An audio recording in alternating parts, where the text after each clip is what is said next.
All right, here we go. So, as a reminder, do you guys remember where you were at the end of last session? Uh, Hospital. I was about to get ridiculous dome from the nurse. You were. It Yeah. was crazy. I don't know how you rolled that Yeah. high. Uh, so I think Blake and Kenny, you guys were hurt and brought to the ICU along with the kid that you found. Uh, you both started talking about a dog who could unfurl its face into massive tentacles, and the doctors immediately just sedated you because they thought something was wrong. And then Kenny said the same thing, and they're like, okay, maybe there's something weird in the water or something. I don't know. Maybe he's just not just crazy. Maybe she's not just crazy. And Sam, Neil, and Evelyn were being questioned by the police, and you guys were on the route to the police station. Y'all recall all that? Yeah, I remember that. Yeah. Mm-hmm. Other than that, as a brief recap, because I re-listened to the stream to make sure that I could, all 4 hours of the stream, to make sure that I could get reacquainted with everything that happened. Missing dog, Blake went Googling for it. Sam made a friend on the bus. Kenny met Shrimp Bitley. They both got on the bus. Police stop. Sam went home. Blake found some tracks leading off into the distance. Found a kid. Both y'all found a dog and started running back. Sam, you heard a scream, and then another scream, and then a dog started sprinting off into the distance, and you're like, oh shit. So you, Evelyn, and Kenny all went off into the field. Beat the ever-loving shit out of one of the dogs. The other dog went, that was approaching that Blake didn't see, went back into the pools and was not seen again, and you guys all rushed to the hospital, where the kid, Blake, where the kid, Corey, and Avery were hospitalized for their injuries, and Neil was taken to the questioned by the police. Neil and Evelyn. Who's Neil? Sam. That's Dale. That's me. So, uh, we'll start off with you, Neil. Well, first off, are you guys ready? Do you have any questions leading into the start of this? I think I'm ready. Additionally, I wanted to remind you guys, you do have individual abilities as characters. I'm not going to tell you when to activate them, with, a few exceptions that if I've talked with you about those exceptions. Uh, so don't forget that you can always activate some of your abilities. And Blake, you specifically, if you notice on your character sheet, you have something that says use magic, on your, like, right next to where it says weird. Oh yeah. You can basically, anytime you use your,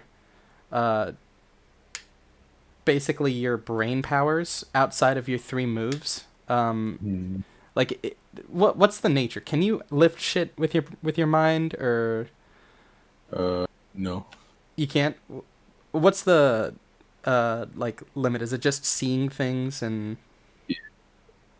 Okay, so you don't have any like telekinesis or anything like that. No. All right. Also,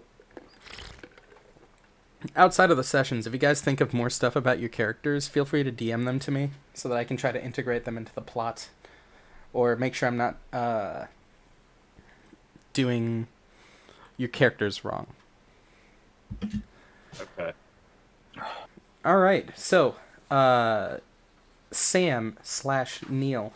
Shortly after your stint with the police, they didn't. Obviously, you were a suspicious character, having been out in the fields where this kid was found, especially after they warned you not to, along with this other woman they had not seen before, and they decided to take you back to the police station for questioning. It has been a few hours since you've been back there now. You've been in kind of a holding cell. It's, it almost kind of looks like an old-timey, like, jail, because this is the Utqiagvik jailhouse, or like sheriff's department. It's not huge. There's maybe there's under a dozen police officers. And this is a big investigation that's using everyone, and they're currently holding and talking to Evelyn. They haven't talked to you yet, but you've just been kind of sitting there waiting for, in like the jail cell, waiting for her to return. Looking around, there's not a lot else in this room. Even outside the jail cell, it's just like the edge of, like, you leave the jail cell and then there's a door out. It's like maybe one or two cells, just to hold people who will be questioned or something like that. How is your character feeling after the experiences of this night? All the things that have happened. Like, where's your headspace? Well, I mean, this is stuff that usually doesn't happen to me, so I guess I'm kind of I'm kind of under a lot of stress that I've never really had to go through before, because now I feel like I'm finally feeling something for once in my life. Um, and I don't know what to deal with it, but I'm just kind of, while I'm waiting, I'm just kind of shaking with a lot of nervousness. Um, Mainly just kind of waiting for Evelyn to get out and waiting for me to do my thing, because this all has been a lot for me to take in. Fair enough. While you've been sitting there, mind racing, you hear some commotion down the hall, and there's a conversation with some very loud voices, none of which seem to be Evelyn. And then in comes the sheriff with a guy you don't recognize. It's a elderly man, probably in his, like, I guess his 60s, elderly. He's in his, like, you would guess his 60s, but he has 65 is it? he has a cane. He's got a tie-dye shirt on, and some like actual hippie glasses. He's got a bandage around his, like, left arm, in between, like, his wrist and his elbow. And the policeman's guiding him into the cell, talking about, like, come on, man, come on, man, you gotta, there's a curfew going on. We literally just found a kid. What were you doing? And he's like, man, I'm just checking. I'm trying to get that dog, man. It's $300. He's like, okay, all right. And he puts him inside the cell next to you and closes the door. He's like, we'll question you when we get down to it, because there is no reason for you to be out this late. And he heads out of the room. This hippie-looking guy takes a seat and looks at the ground for a second, and then kind of perks up and immediately turns to you. He's like, oh, hey! Hi? Hi. What are you in here for? Don't see a lot of people out here. What's this? 2 arrests tonight? That's crazy, ain't it? Yeah, sure. Um, I guess a lot of things just happen really crazily tonight, and they just kind of want to get some questions out of me. That's all that I'm really getting from this. Damn straight, brother. What you in here for? Uh, hmm.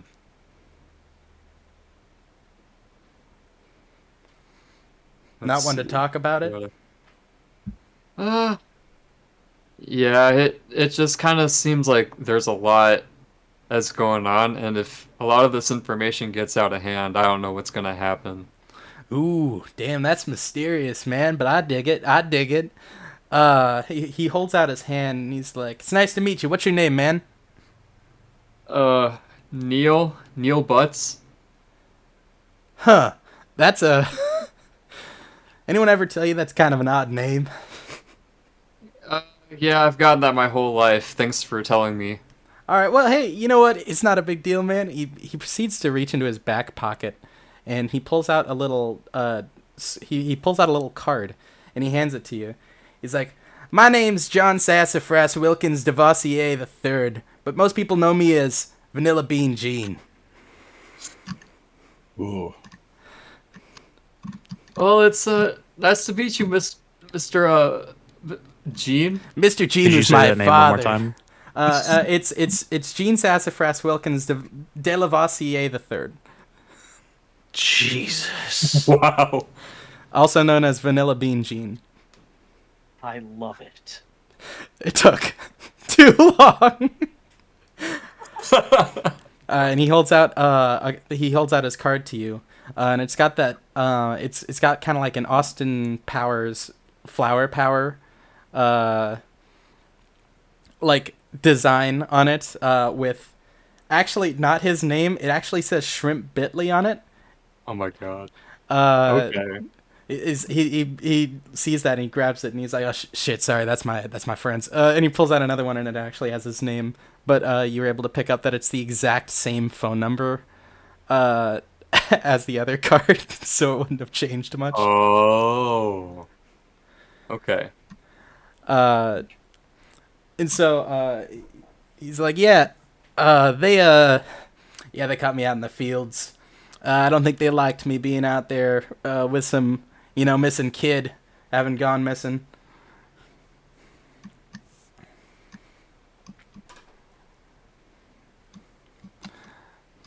Let's see. I think I'll go for it. I just noticed, it looks like those two phone numbers look really similar. Yeah, honestly, me and me and Shrimp, kind of live in a commune. We got like this little, we have a singular phone between us, to be honest. We like living a little bit off the grid, but how you gonna make the dollars, man, if you don't got a freaking phone? Keep in mind, this is 2022, and the he's like, yeah, we got a landline,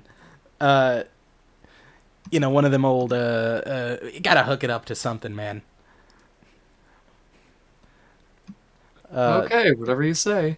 And he's like, we're part of a little group. You've probably seen us around town talking, and actually you probably have seen like one or two people around Utqiagvik just in your short time here. Just they stand out. It's 2022. There are not hippies like there used to be, and there are like an abnormal amount of hippies being any amount of hippies, especially in a place as disconnected from the rest of the world as northernmost Alaska.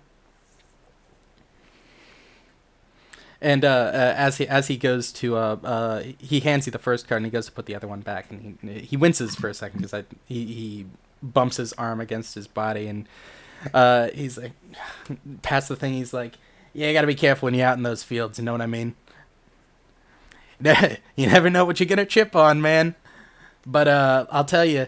And then he reaches into his other pocket and he pulls out a dog collar. You find some good stuff out there.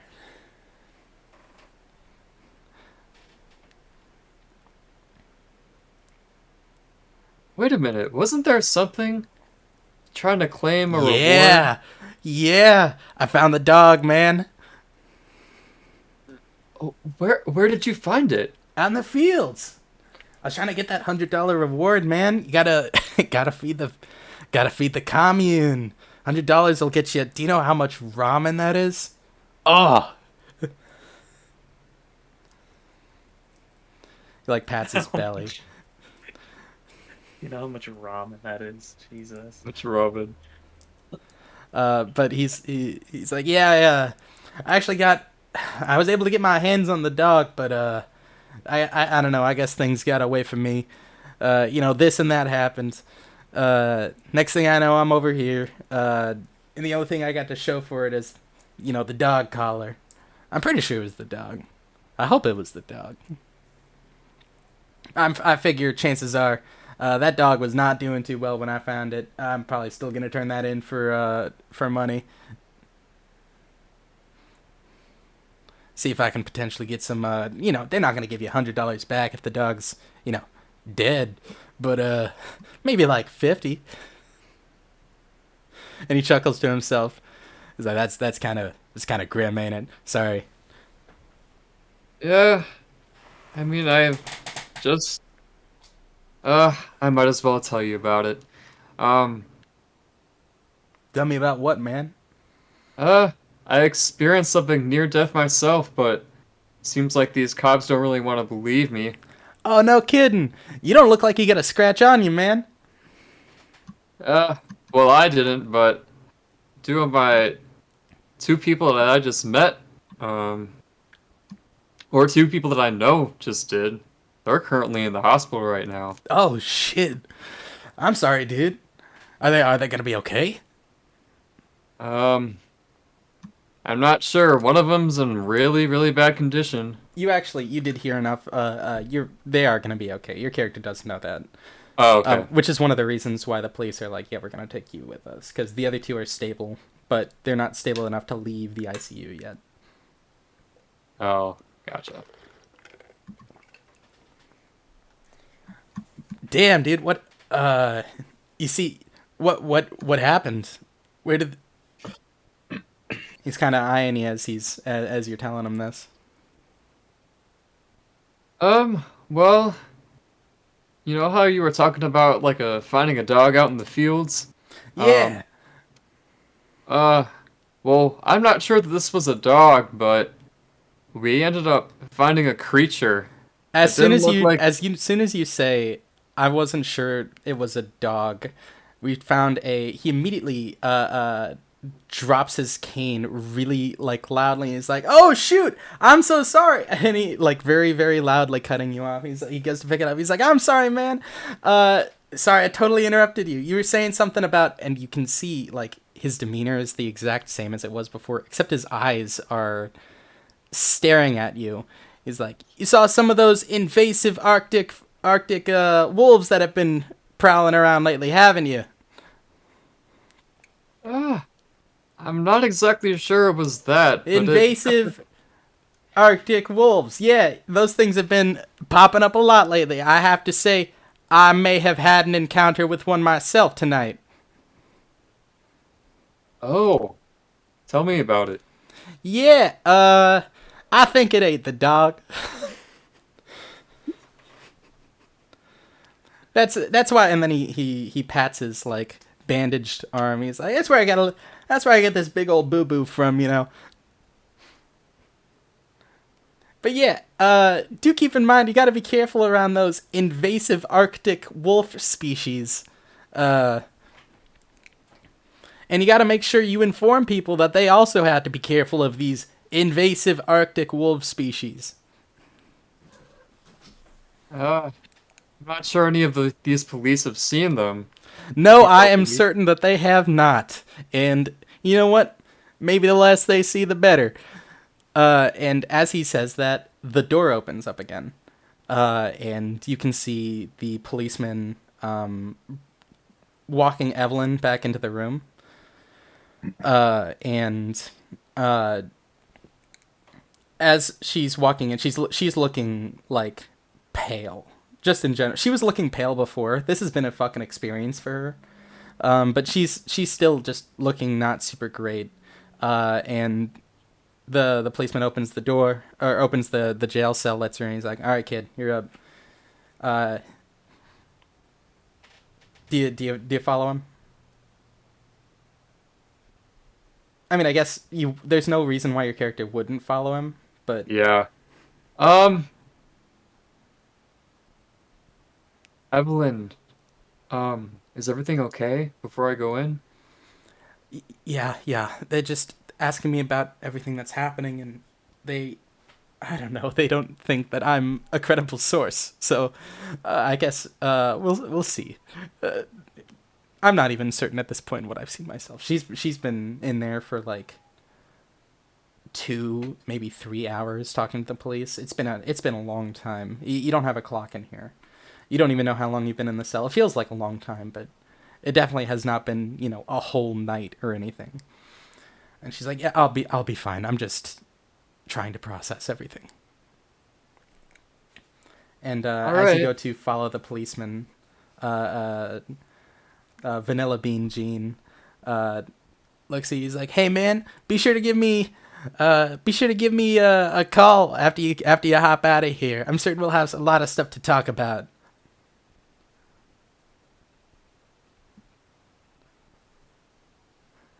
And then you and the policeman. Do you have any last words you want to say to him before you die? Before you walk out of the room?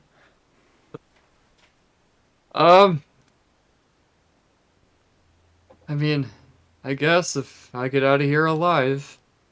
What? The policeman turns to you. He's like, "What, son? Son. We just got some questions. The fuck you think's gonna happen?" I mean, Evelyn wasn't looking too good, so hopefully that won't happen to me. Well, all right. Just follow me then. And he leads you out of the room. We're going to cut to Avery. Kenny. Out of you and Corey, you find yourself to be the first person to wake up from the sedatives. You don't know where you are. You maybe try to look around. It's obviously it's still a hospital, but I guess nobody knows the inside of a hospital super well, so you couldn't. It's a different room than it was before, at the very least. But you have fully awoken. You can see Corey on a bed, still fully asleep next to you. And when you go to try to move, you find that both your arms and both of your feet are restrained. Joe Biden doesn't want to see me get up. God damn. Government's always been after me. um, that is a lovely individual monologue to be done in an empty room. But you actually, another thing that you notice while you're in here is that the kid isn't in here. The kid that came into the ICU. At the very least, he wasn't moved into the room that you were moved into, wherever this place is. So they've separated us. They've separated you guys. If you recall, maybe thinking back, you remember one of the doctors pressing a button on the wall after Blake told them the real thing that happened. Oh, hold on. Oh, I had to check something real quick. After Blake told you, or told the doctor the exact thing, they sedated him, and then you backed him up, and you kind of convinced the doctor that it wasn't just Blake who was crazy, it was potentially something else that was happening. And in doing so, you guys both got sedated, not drugged. You guys both got sedated and sent into here. And I guess upon you saying this little monologue, you hear some of the commotion from outside of the hall gets a little quiet, and a new doctor walks in. She looks to be in her she looks to be about middle-aged, tired as shit, but very put together, bags under the eyes, but a very steely expression to her face. Hi, Avery. This is a pleasant surprise to see you awake. How are you feeling? Feeling like I really need to get out of the... I need to get out of here. Lady, you need to get me out of here. Okay. She is like, okay, let's. You have a. I'd imagine that you're a little worked up waking up this way, right? Yeah. So your heart monitor's beeping, and she's like, okay, let's calm ourselves down a little bit. Do you need me to add a little bit to the morphine drip, chill you out a little bit? Ma'am, what I actually need from you right now is to get these handcuffs off me. These aren't handcuffs. We heard some stories. One of the other doctors referred you to me after you described a very a strange occurrence that you guys have both seen. You and your friend Corey over there had seen out in the fields. Apparently, you saw some sort of tentacle monster. I don't care what I told you before. I was badly. I could barely. I couldn't walk. Why are you taking what I said for? I will also as say, law. take off another harm after this ordeal. I forgot to mention that to you at the start of this. Okay. Because they've been healing you up a little bit. Okay. She's Well- like, okay, all right. She says, you're acting very aggressive. I'm not gonna put you to sleep. I promise. But I don't feel comfortable releasing you yet, especially since you are not in a completely stable condition, and your attitude makes me think that you might try to run. Well, the least you can do for me is see if you can wake my friend up so that we can talk. All right. And so she goes over to Corey and just kind of what do they do? I guess she's like, well, honestly, she should be awake by now. To be truthful, it should kind of nudges you, Corey, a little bit. I'd imagine you as the gamer have an absolutely rancid like ability to wake up. You just are the rollover like no type. No. Come on, I need you to wake up. No. Come on, please. Fuck off. All right, well, Avery, this is the best I can do. Can you at least sit up or like lift open your eyes, please? Come on, hey. She's like snapping her finger like, hey. Start smacking her. No, she's snapping her fingers like, So what do you want? you're in the fucking What? wake up. Okay, I'm up. Okay, I'm up. Blake, you find yourself also to be kind of strapped to the bed as well. And she's like, okay, this is good. So, do you mind the both of you telling me what happened tonight? Do I have my phone? Your phone is all of your personal effects are kind of in a bag with a big Corey Casper label on it. Same thing with you, Avery. You guys are in like hospital gowns. Like you were taken to the ICU, but yeah, your stuff's close by, but you don't have access to it. What's the question? You asked me, do you have your phone? Mm-hmm. I don't know if there was a follow up to that. No.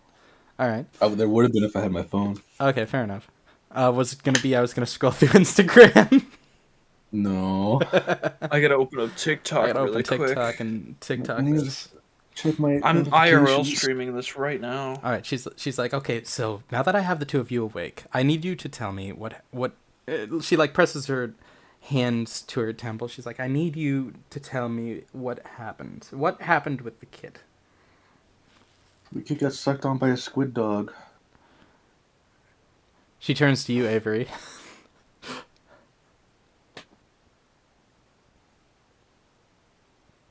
You don't believe her? Where's my phone? Are you gonna treat us and also not believe us? Like what's going on here? She We haven't said anything different. sighs, and she looks fucking exhausted. She looks like she's been working this job for like 24 hours up until now, and that this is just another thing tacked on to all the rest of the things. And she just gives you a big sigh and then walks over to a corner of the room where there's a remote. And she points the remote up to the upper corner of the room and clicks a button.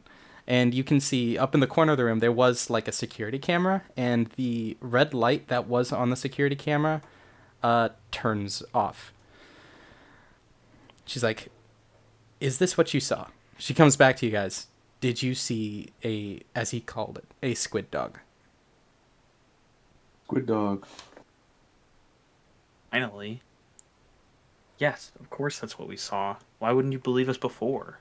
It sucked Avery's head. Okay, I. And sucked my leg. Okay, yeah, I got you. Where's my I got you. phone? I got you. Okay. Where's my phone? She pulls up a seat and puts her head in her hand. She's like, "Oh my god, you guys can't just tell people that, okay? Kenny, come on, come on, Kenny." What did you do? You saw that happen. I in real did see time. that happen instantly. What happened? Kenny just changed his stream picture. Or his profile picture, and then changed the thing on my stream. I opened up your stream now. Sorry, I was going for something really meta, like a really meta joke. My third eye has a Wilkin. She Oh my puts her god, what the hell is that? she puts her head in her hands, and she's like, "You can't just tell people this. You realize this sounds crazy, right? You know that, right?" And she is like looking at between the two of you, like, Eddie almost died. Where's my phone? "Oh my god." Okay, I have, for the time being, muted the microphone in here. They're going to think that it's some sort of trick of the camera or something like that. I'll be real with the two of you. Oh shit! Thanks for the sub, Blake. I'll be real with you. It's. I believe you. Okay. When people get brought in here for some of the strange happenings, they bring them to me, and I'm not going to pretend like this is new to me. But you guys need to, and then she like opens her, like she's had like kind of droopy eyes this whole time, and she like really like opens them and looks at the two of you. You need to shut the fuck up. Okay? This is not Hey. something that we can talk about. Where's my phone? I'm gonna. Is she normally like this? Yeah. She says she says that to Avery. Yeah. Tell her yeah. Yeah. Yeah. Actually, I guess you guys haven't interacted too much, have you? No. No. Okay. Why do you need your phone? Let me guess. You have some sort of proof that it's real. I need my phone. Okay, you're being very whiny. I'm not gonna deal with that. She turns to you, Kenny, and or Avery, and it's like, this is not new, okay? Luckily, working in the part of this very, very small and limited hospital that deals with people who might be quote unquote seeing things, you start to pick up on a few things. And I'll be real, your story's not a new one, but you need both of you to shut up about it. Whatever. I get it, lady. Just tell us how we can get out of here then. Okay. The two most apathetic people in the world. She's like shaking her head, and she walks over to you, Kenny, and undoes like both of your arm things, and then walks over to Blake and undoes his and tosses you guys your bags of things. She's Finally. like, "Oh my lord." They give Check me new my clothes. Or am I in the hospital gown? You're in a hospital gown right now. Yeah, because I got fucked up. You were. I mean, you're bandaged up. You can move around if you want to. But you were still hurting a little bit. I think you still have one harm left, right? I have 2. You have 2 harm left. Yeah. So she's like, you need to not go around talking about this. Okay. Okay. Look.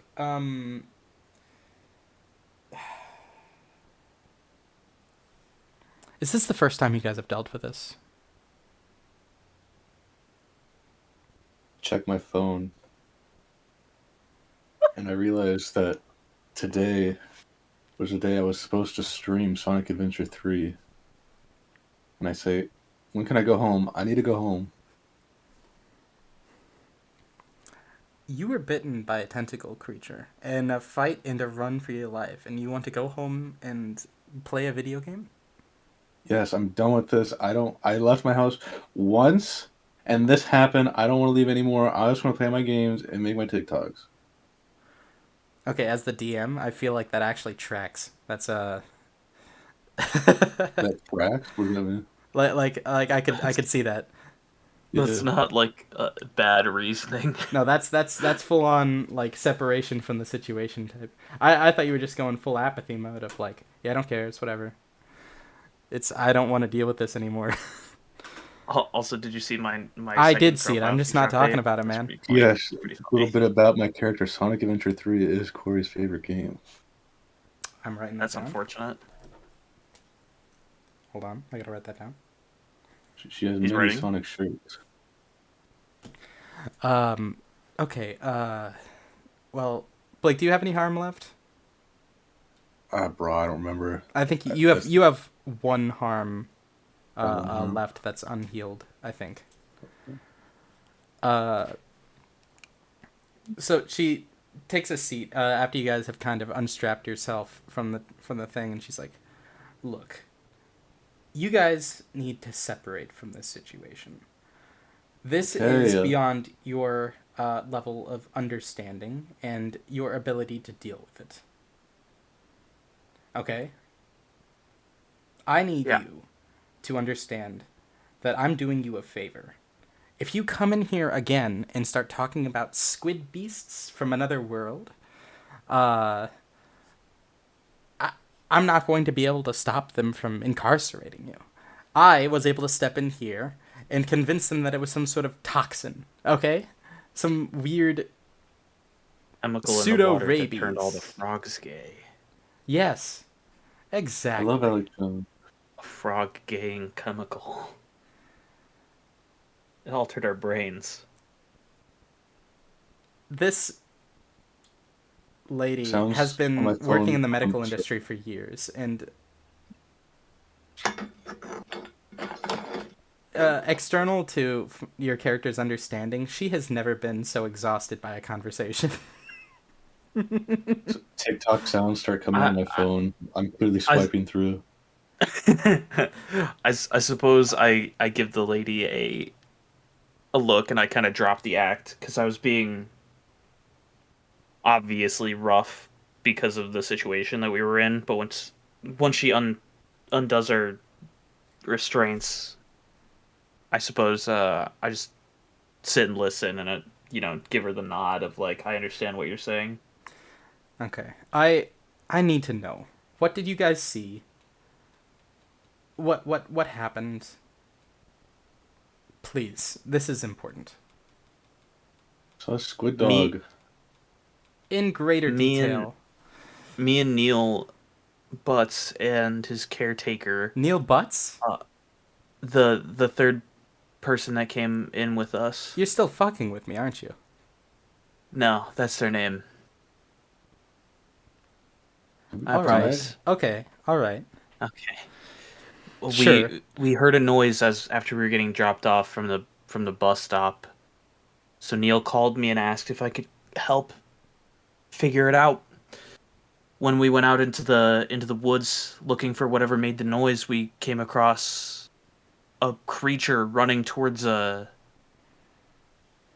the commotion was coming from. So we walked forward, tried to beeline it to where it was going to. We managed to reach there right before, and we saw Corey fighting with the I beast. literally almost died. I'm gonna need a lot.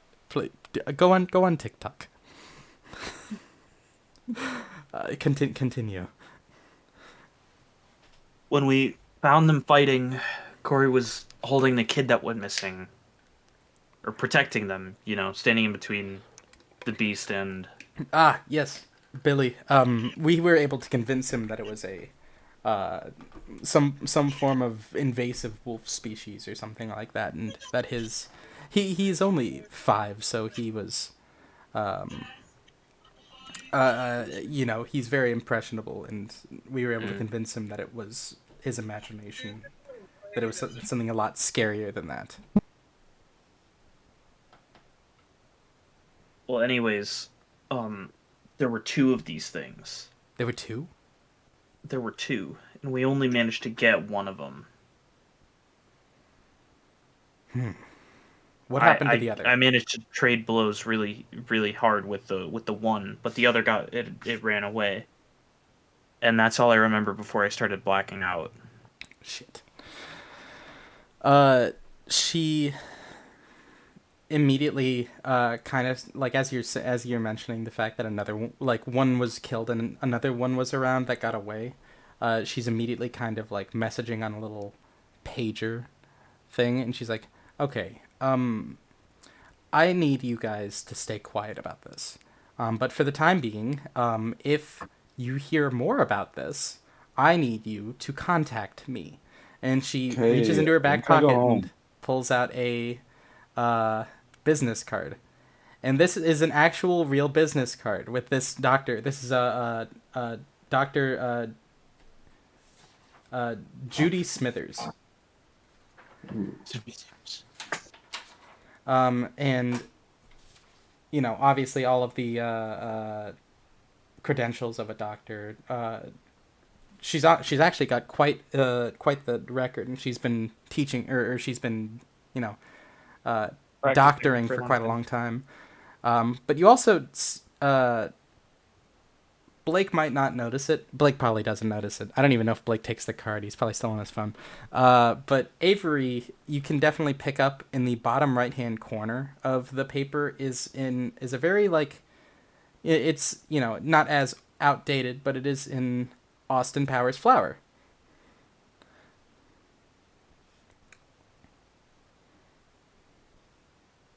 Austin, sorry, could you? Like one of the Austin power flower, like Oh, 70s just like type that. shit. That's like what the images. Okay. Yeah. Has Kenny met those people? Kenny met some dude named Shrimp Bitley. Shrimp Oh Bitley, yeah. yeah. And you, as I think if it was any other character, I would not have mentioned the connection, but this is the same one. I will say without a doubt that was on Shrimp Bitley's card. And it is not the same number, though. It is very much not the same number as the 2 cards that Shrimp Bitley gave to you. I look at the card and say, "This shit's old fashioned." She.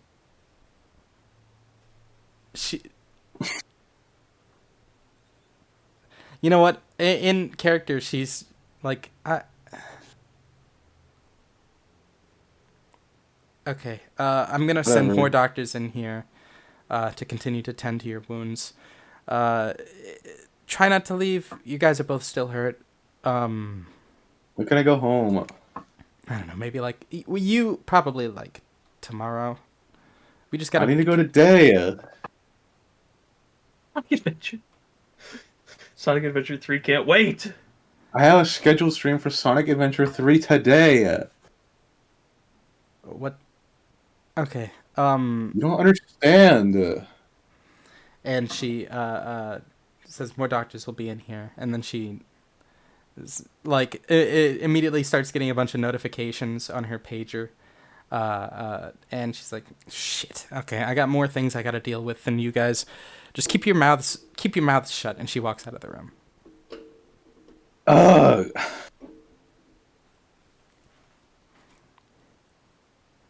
So my character has drawn the conclusion that this person is connected to Shrimp Bitley in some way. Yeah, and nothing that she told you was a lie.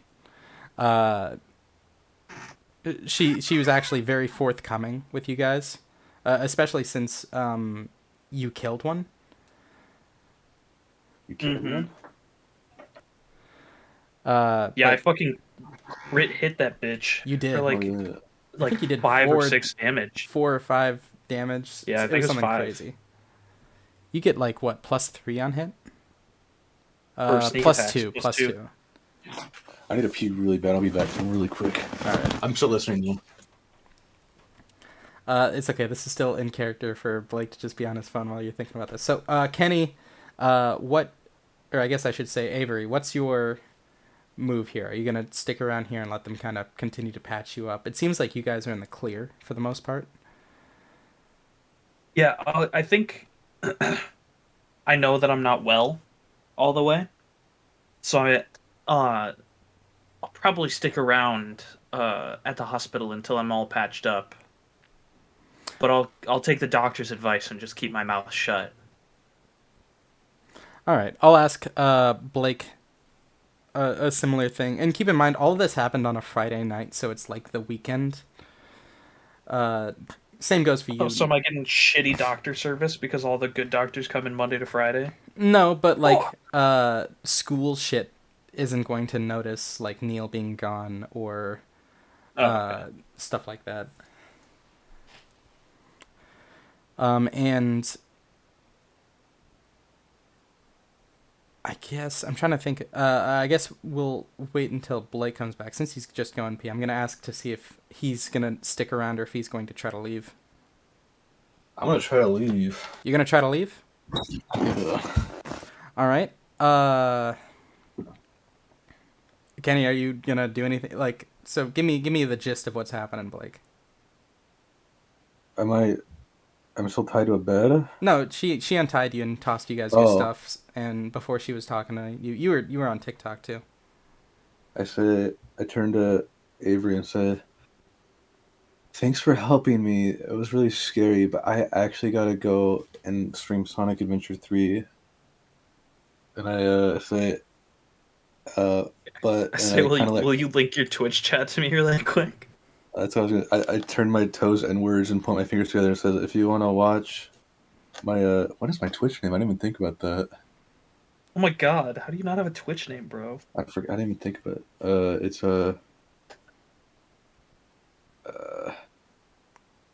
Creamy Corey 69. I No, don't- that's not good. No way. No. That's illegal.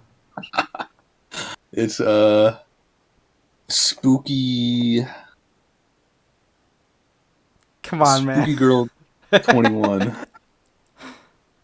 I don't know. Spooky Girl 21. Spooky Gamer 21. Casper the Friendly Gamer. I'm gonna be streaming Sonic Adventure 3. It's my favorite game. Okay, I'll be there. Okay, bye. All right. You are. So you head out. I guess Kenny, we're gonna step away from your character because you're gonna stick around and heal up. Yeah. Blake, you still have one harm left. So basically, it's gonna stick with you a little bit longer than expected. But you are bandaged up and you can leave. You have like I a got vague. a limp. You got a vague limp.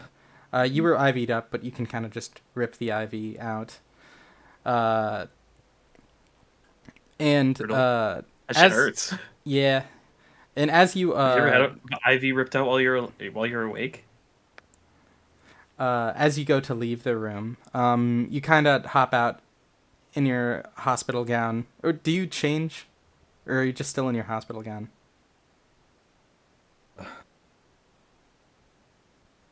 Do I have clothes with me? Yeah, all your stuff was in the bag, the stuff that you came in. I put Clothes, I go in the stuff in your bathroom, pockets, backpack and if I you had put one. on. Yeah, I put my clothes back on. Yeah, as you're you change probably behind a curtain, and as you're hopping out, you're going down the halls. I'm actually going to make you roll here. Act under pressure. Because you are not supposed to be doing this. Doing what? Leaving? Leaving the hospital. The doctors ideally do not have you leave the hospital. So go ahead and give me a roll plus your cool score into How do I rolling the roll dice. Just take a look at any of the previous ones as like a gist of how you can do it. So I need to do what? You're rolling Roll 2d6 D6. and then plus whatever your modifier for cool is. I got -1 cool. So 2d6 minus 1. Okay.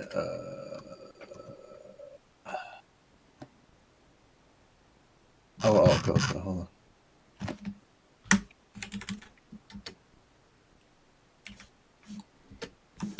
Does this work? 3. Oh shit. Mark experience, Blake. Yay. Is our level up? How many do you have? Full now. Oh, it's full. Yeah. You gain one of the things from down below, one of the improvements.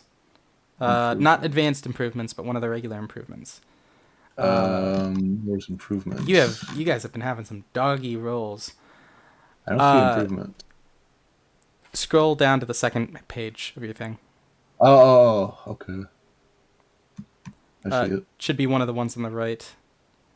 Like take another spooky move, get +1 weird to him, get +1 again to your cool, get a mystical library. Mystical life.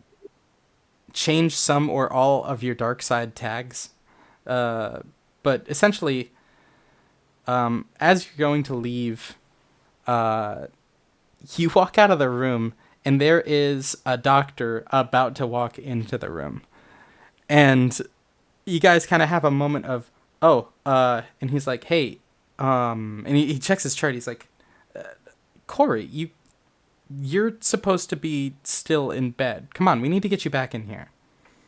And he starts trying to shepherd you back into the room. Fine. I need to go home and stream Sonic Adventure 3. No, we need, your leg is still Oh badly my hurt. god. Okay, and he turns around and he's like, I need a little bit of help. Come on, I you just just gotta wanna go play back into Sonic the room. I have to stream tonight. It's on my schedule. 2 more doctors, somewhat larger, kind of around the corner, and they start moving Oh my towards god. this doctor's direction. When they get to you, they basically also help herd you back into the room. I used my experience to get the move, the big whammy. The big whammy. Oh shit. Yeah.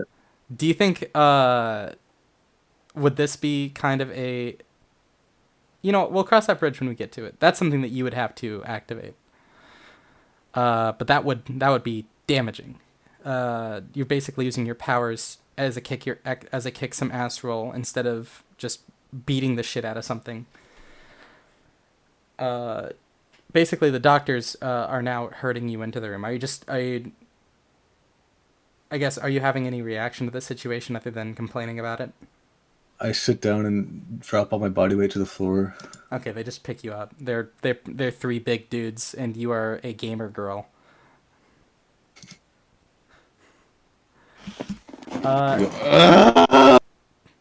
Avery, I guess you hear this, because this is all happening directly outside of the door, and it probably jolts you kind of, chilling watching Dr. Phil on the TV, and you'd kind of jolt back awake, and as you see 3 guys just kind of carry Corey back into the room, and they plop you right back down on the bed, Blake, and Kenny went to the toilet, and they proceed to just kind of buckle you back in. The other 2 doctors leave. Did you have any other reaction to this situation? I'd assume you were complaining and kicking and squirming, but not actually trying to beat the ever-living. I just go back to bed. Like, okay. The doctor, the first doctor, not the one that was in earlier, but the one that you ran into the first time, was kind of like approaches you after the other 2 help tie you down. He's like, hey, it's all right. Look, and he checks his watch. He's like, look, I will have you out of here by, Blake, this is out of character. What time would your stream have started? 8. Like PM. 8 p.m.? Yeah. We'll have you out. You'll be ready to go at least by tomorrow morning. That doesn't work. Actually, wait, by 8. It's no. He would have. It's tonight. What? My stream is tonight. Your what? My Sonic Adventure 3 stream is tonight. Okay, this is external to me. And he writes some stuff down on his chart. He's like, we'll have you out sometime. We'll try to make it so that it's sooner, maybe, for you. We'll do everything we can, Ms. Casper. And he writes some stuff down on his thing, and he heads back out. I assume Fucking you've... done at this point, dude. I'm just fucking fuming. And I was like, fuck this. I'm done. I just want to go home. I'm gonna wash my hands of all this shit. And I like try to go back to bed because I can't do anything else. Does let me ask, for the big whammy, what would that entail if you were to use the big whammy? This isn't a situation for the big whammy, but out of curiosity, what were you imagining? Do you wanna do that in private? Yeah, well, I mean, this is dictating... I don't want you to reveal your vision for your character if you don't want to do that to the rest of us. I don't know if this is too overpowered. This is the thing. Kick some ass will always cause damage to occur to you as well. So regardless of how you're gonna do the attack as a 2 harm close, obvious ignore armor move. I guess I should say, if you are thinking about having it being some form of telekinesis, I would permit you to use the ability to use magic to have a general form of telekinesis. Oh my lord. Oh wow. Yeah, that would hurt, but I'm fine with that. And you said you don't have some form of telekinesis, right? No. No. Okay. So this would be external to that? Mm-hmm. Alrighty. Then with that, I guess you fuming and Kenny, I guess you're still unbuckled. Do you do anything about this situation that's going on here? Because they just came in and just kind of re-restrained Blake. Is there...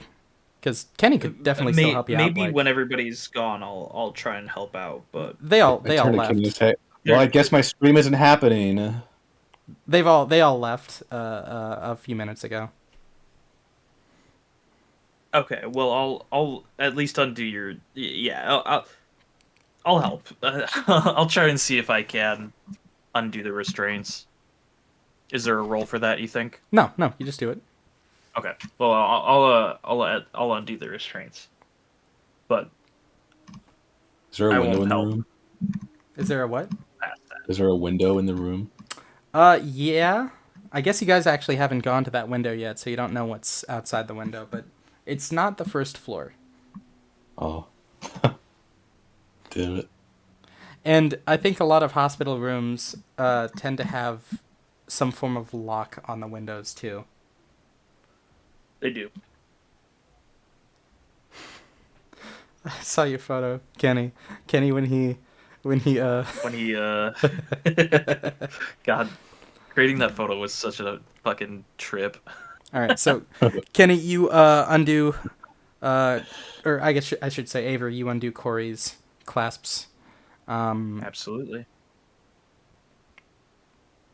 Right now, the situation does not have me interacting all that much yet, so you guys are dictating what's really happening here. Say thank you. Now I can go home, play Sonic Adventure 3.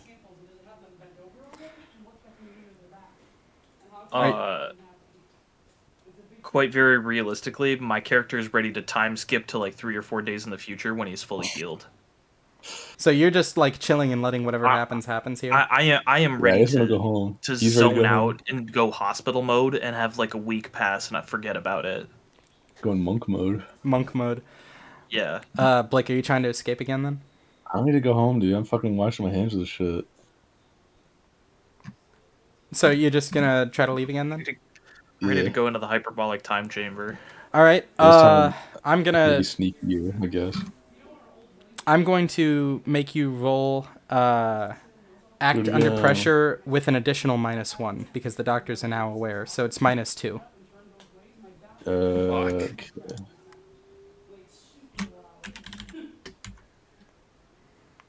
Keep in mind, I don't mind if you go home, but I feel like it makes more sense. Me, the keeper, doesn't mind if your character goes home and streams. Oh, 2. Jesus Christ, Blake. Mark experience. Oh no. Uh, the you walk out of the room, and the same doctor is just standing outside of the room with the clipboard, and he's like, "Oh my God, are you kidding me?" And he immediately like he calls for the other two guys who were like only like 3/4 of the way down the long hospital hallway. He's like, "Guys," and they are now coming back to get you again. Can I attempt to do a move? What are you trying to do? Telepathy. It allows me to manipulate someone without speaking. You can read a person's thoughts. You can also manipulate without speaking.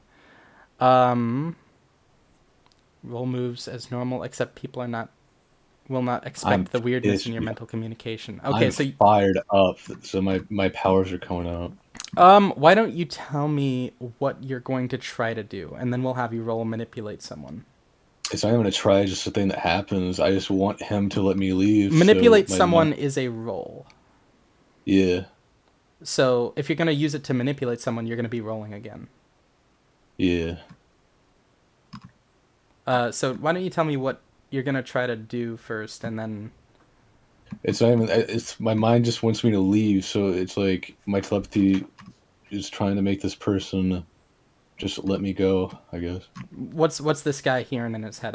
Keep in mind, I gotta run with this guy. This guy's. What are you trying to have happen? I want him to think that he wants to let me go. Okay, roll to manipulate someone.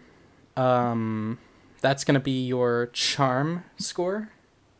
It's -1. Yeah, and we're gonna give it another -1 because this is already a very bad situation. I should make it another minus. I should make it an additional -2 for a total of -3, but I think just -1 will do it for the situation. It's a very bad. 5. Yeah, that's bad. Mark another experience. He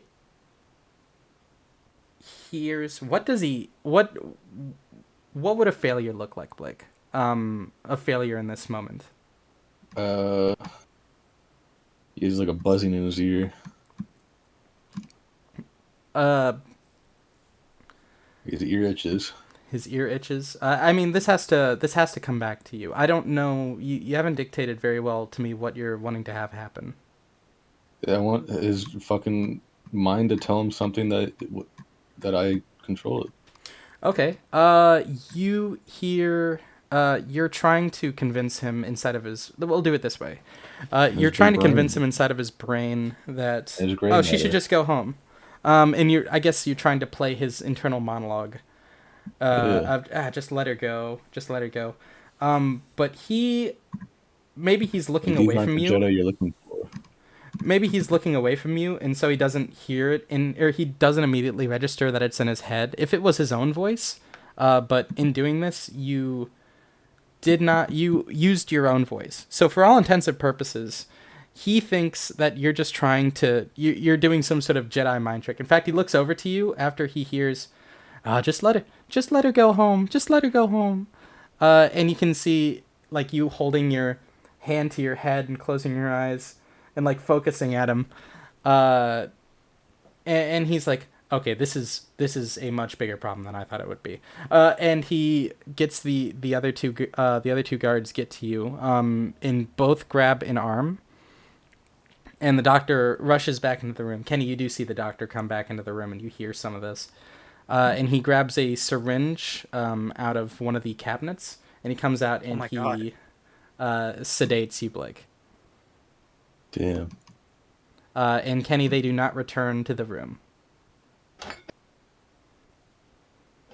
Well, that's a darn tootin' shame. That is a darn tootin' shame. Blake, you marked down those 2 experiences, right? Hmm. All right. Kenny, I assume you're still in hospital mode? Oh yeah, I'm resting. All right. Then we will switch back to Neil. So, Sam, Neil, you have just walked into the interview room. They're not handcuffing you or anything. They're just sitting you at a table. It's one of those like box rooms that just has a table and a lamp over the table, and it's in like what is obviously a 2-way mirror. Some cameras in the room, maybe a microphone or two.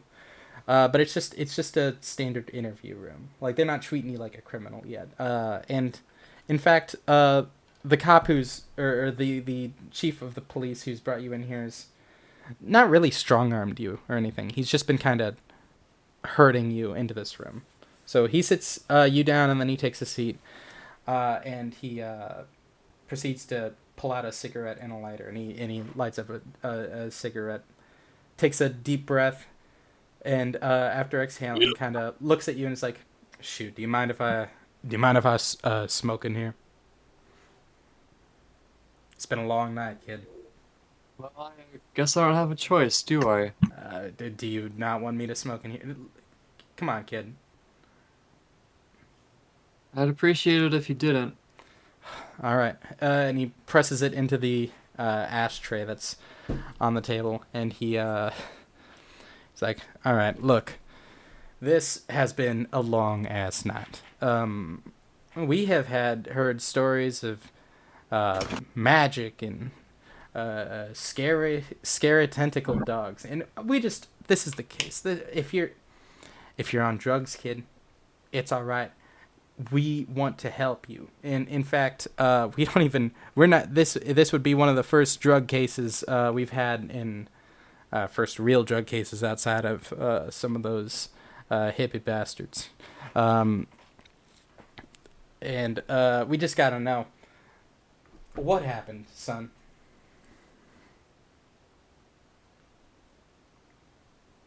Okay, I'll tell you what happened, but you need to trust me. All right. Are you trying to use your trust me ability? Yes. All right. Go ahead and tell the normal person the truth in order to protect them from danger. What are you trying to tell them? Tell me what you're trying to tell them before we do this roll here. Are you trying to tell them everything? As much as I can remember, yeah. As much as you can remember. All right. And I will externally mention to you, that is a perfectly fine choice, but you do remember your conversation with Vanilla Bean Jean, right? Actually, I'll probably leave that out. But just what happened that night. Are you going to potentially replace the dog situation with, or the weird tentacle dog with like a wolf then? Whatever it is that Jean said, quote unquote, said he saw? Or how are you know, why don't you tell the story to the cop, and I'll determine whether or not this requires a roll. Okay, gotcha. So basically, I just kind of came home from school one night, and all of a sudden I heard this crazy noise from outside.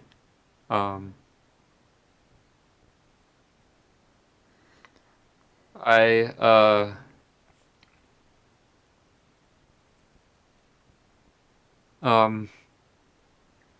It's all right, son. Go ahead and tell me. What was the noise you heard?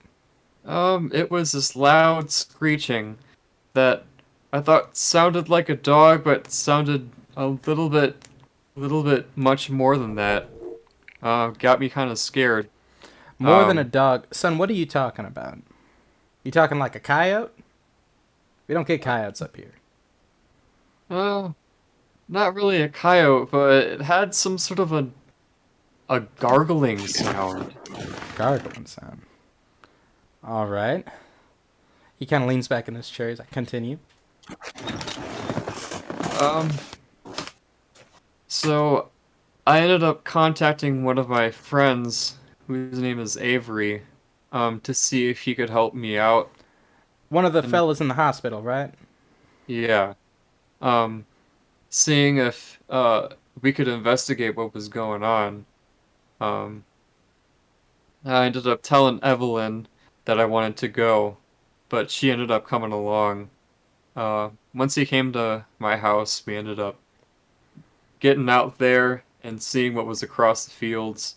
We ended up stumbling upon this very, this very, this very weird creature. I can't exactly put it into words what it looked like, but it Give it your looked, best shot, son. uh, it looked like some sort of a deranged beast. Deranged beast. Yeah. If it was a dog, I would have said it was a dog, but this is That's true. Are you telling me that there is some sort of strange creature, some sort of cryptid running about? Is that what you're trying to tell me, son? not just one, but two. Two strange creatures. All right, and I'd Well, imagine they have what tentacles coming out of their mouth that suck the bones right out of anything. He's kind of chuckling to himself a little bit.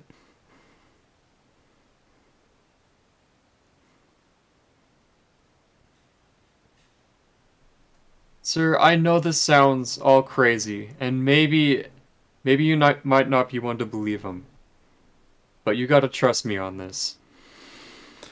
All right, I think I'm going to have you roll trust me in this situation. You're telling him basically the full story. Yeah. So go ahead and give me a roll plus charm.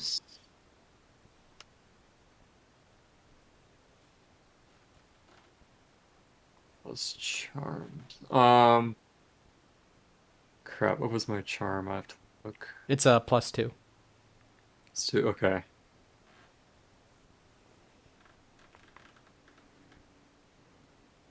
So is this 2d6? Yeah, 2d6 plus 2.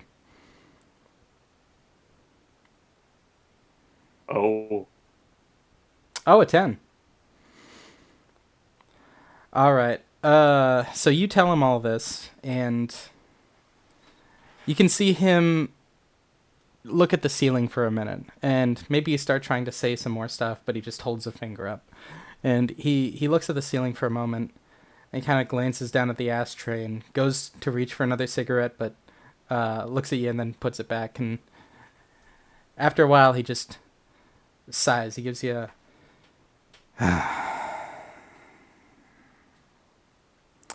okay, son, I need you to understand that what you're saying sounds very silly. We've been having reports of some invasive species of some form of dog. Perhaps it was rabid, perhaps it was diseased. You're a good kid. You do not look like you are on anything. When we picked you up, you looked about as damn sober as some person can get. And clearly you went through something tonight. I do not believe... and you told, I assume you probably also told him about, like, the kid and, like, fighting off the dog to save the Yeah. kid. He's like, you do not look like you were behind what happened with this kid. So, son, I think I'm gonna let you and your mother, is that who that other woman was? She's my caretaker. You and your caretaker, because I'll be real with you, she gave me roughly the same spiel. She was very shaken up by the conversation, and I really got the sense that she did not want to think about that or look at it or be reminded of it. But she gave me very much the same spiel. If you heard something, you went out there, and you fought some weird thing. I'm going to request that you and your family and your friends, whenever we end up getting to talk to them, uh, please do not go out at 9. Because clearly we believe to be an Arctic wolf problem. And those are an invasive species to this area. They are not meant to be here, and they are eating the crap out of the wildlife, I'll tell you that. So, how about I trust you, kid, and we're going to let you go.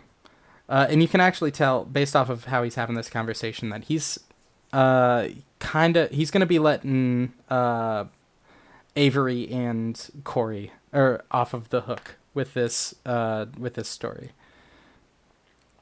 At the very least, they're not, prime suspects. They might be asking them similar stories, but they're not, going to be held as hard as you and Evelyn were. Yeah. Okay. So, son, you and your caretaker are free to go. And he opens up the door and takes you back to where Evelyn and Vanilla Bean Jean is being held. And he kind of opens the door and guides you guys outside. Vanilla Bean Jean kind of gives you a look as you come into the room. But he doesn't say anything.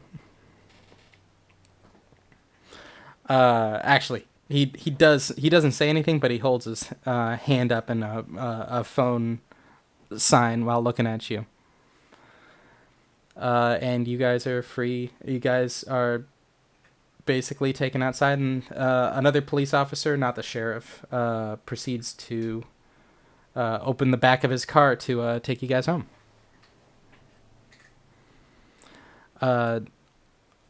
Evelyn has been quiet this whole time. During the drive, she has not really said anything, and when you guys finally get home, when you get into the house, she just kind of goes upstairs, and she doesn't slam the door to her bedroom or anything. Is your house a 2-story? I don't know why, but I was visualizing it having 2 stories.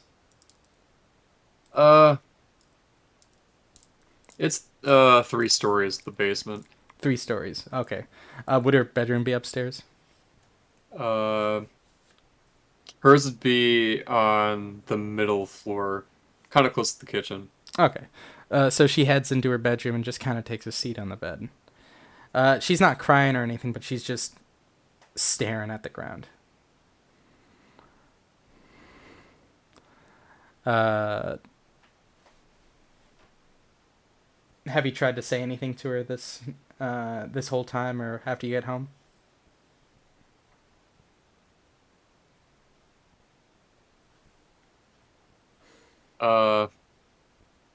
Think of something. You said, I guess not. Yeah. Well, I said I gotta think of something. Oh, I'm okay. I'm trying to think of something to say.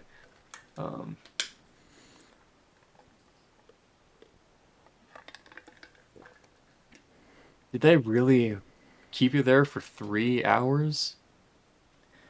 Yeah, they did not. Or sorry, I guess she's British. Yeah, they did not believe me. I'm not crazy, right? That was a rather messed up creature, right? She like holds her head in her hands, like I don't know what I was looking at. Neil, you saw it. What was it? You weren't crazy, Evelyn. It seems like they started to believe me after I told them everything. You actually got the sense that they believe something along the lines happened, but they don't think it's some sort of cryptid. Oh, okay. They think that you saw things, but they think you're telling the truth. Like in everything else that happened, they think that you just can't really describe the situation very well. Gotcha. Yeah, that thing that you saw, yeah, that was definitely a tentacled beast that made a lot of gargling sounds. What what are the implications of this? That's not a normal thing, right? That's no Bigfoot. Not at all. And I'm not exactly sure what to do about this either, considering, uh, considering one of them's dead and the other one's still out there. If there Who knows are if there are only more? two. Yeah. I mean, these things, they took a child. I I don't know. I think I need to process this. And she goes into the kitchen. She makes some tea, some for her and some for you, and then she kind of sits by the TV and turns it on, staring at the direction of the TV, but I guess not really watching it. Hmm. I think at this point, I leave her alone and I just go upstairs to my bedroom. All right. We will move on to the next day. You guys had a kind of a quiet night. Um, Kenny, go ahead and mark off another harm. Don't give yourself one. You healed another one. Correct. I'm now at 1 harm. Yes. Are you're still in hospital mode, but you actually I'll say you haven't seen any of Corey ever since the previous night with her trying to fight uh, the guys, and then essentially like just kind of disappearing after the guy comes in with a syringe. And it's let's say like 11 o'clock in the morning, and you've been woken up by the doctor who's coming. He's like, "All right, Avery, how is my most well-behaved patient? How are you doing this fine morning?" Doing well. Just hoping to get out of here whenever I can. You are here healing in a very good fashion. Luckily, that patch on your throat is helping it close up, and you should honestly be out of the hospital by potentially even this time tomorrow, which is which, as I would tell you, good news for you. Perfect. Can't wait to be done. Yes, sir. Do you mind telling me what was happening? Your friend Corey caused quite the commotion last night. Did you unclasp her from her? I should not say binds, but from her protective equipment that we really only utilize that to keep the patients protected from themselves. No, I don't remember doing anything like that. I was kind of drifting in and out of sleep. I had just woken up for the first time in like, a day. So I was still pretty groggy. I do recall you had a conversation with a Dr. Smithers, our resident expert. Hopefully she treated y'all nice. She can be a bit of a cold one at times. And he kind of chuckles to himself. Well, I guess everything is good. We just gotta change your catheter. He does not change your catheter. You don't have a catheter. Oh God. Ouch. I don't want to have to role play having a catheter. No, he says that jokingly, and maybe you're kind of well, I guess you wouldn't believe him. You know that he's lying, but he jokes or he laughs to himself, thinking that he might have gotten you.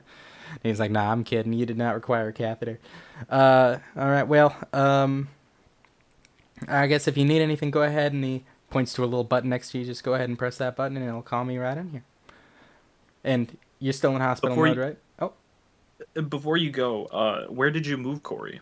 Well, we had to take Corey. To be entirely honest, I'll be real. I do not believe you in the fact that you did not help her escape those binds, but perhaps she escaped them on her own accord. So, we did have to take that into consideration. So we put her on a separate floor where she would not be where she would be isolated and not be a harm to herself or others, because she was acting rather erratically, I would say. Would you not agree? I think everybody in this hospital acts erratically, but Well, I guess that's just the nature of the hospital, ain't it? You can't save a few patients without losing yourself a little bit. But Gotta crack a few eggs. gotta crack a few eggs to save a human's life, you know. But we did have to.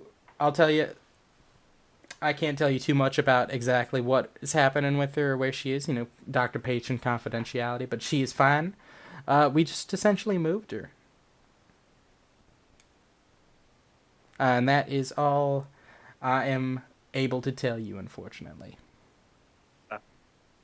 well, if you see Dr. Smithers, you can invite her back around anytime. No rush. All right, and he proceeds to. He actually goes onto his pager and he types a few things in. Presses the what you can imagine as the send button. He's like, "Well, I'll have her around here shortly then." And he hops out of the room. We're not going to cut to Blake just yet, because I'm trying to keep it relatively chronological. And you have been sedated for a good period of time. And let's say like 15, 20 minutes pass, and a very exhausted looking Dr. Smithers enters the room. She looks like she still hasn't gotten any sleep. She's like, yes, wait, what was her voice? Yes, what was it that you needed? One of the other doctors said you called me in here. After after taking a bit of a rest, I went on my phone and remembered that I joined a subreddit, an online group forum I from wasn't born yesterday. I know what a subreddit is. a person that I met in public the other day. His name is Shrimp Bitly. Her tired eyes widen just a little bit, and you can kind of tell that means something to her. Mm. And she's like, why are you telling me this? Well, he gave me a piece of advice, and I think he gave me his business card.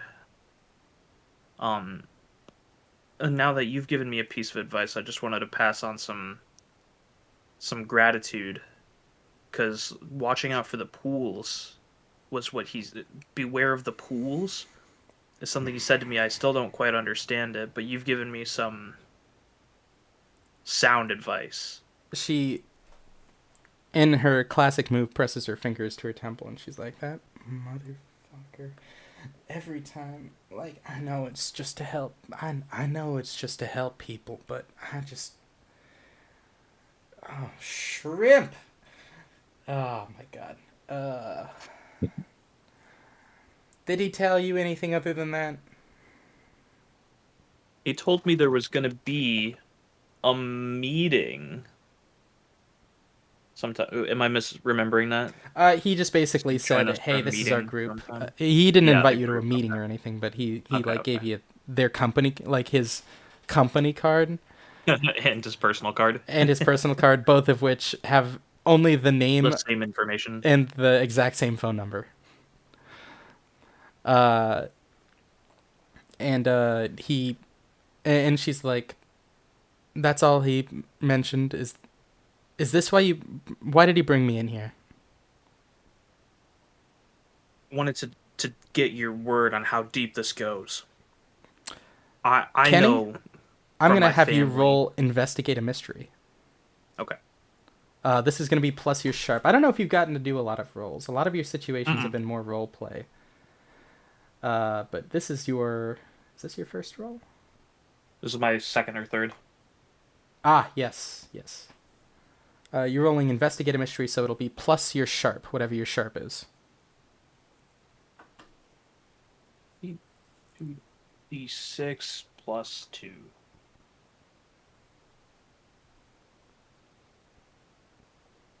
Okay. You got a Ouch. 6. That's pretty unlucky. That is. Let me take a look at your character a little bit here, just to make sure I'm not missing something.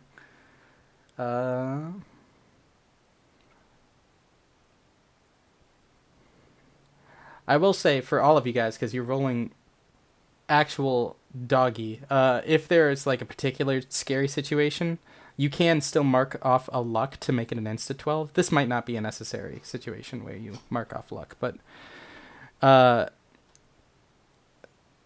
I will remind you guys just as a game mechanic that's something that you can do. I assume you're gonna roll with the 6, right? Yeah, most likely. So mark off experience. Experience And marked. Dr. Smithers, what was it that you asked? You were asking, like, how deep does this go? Yeah.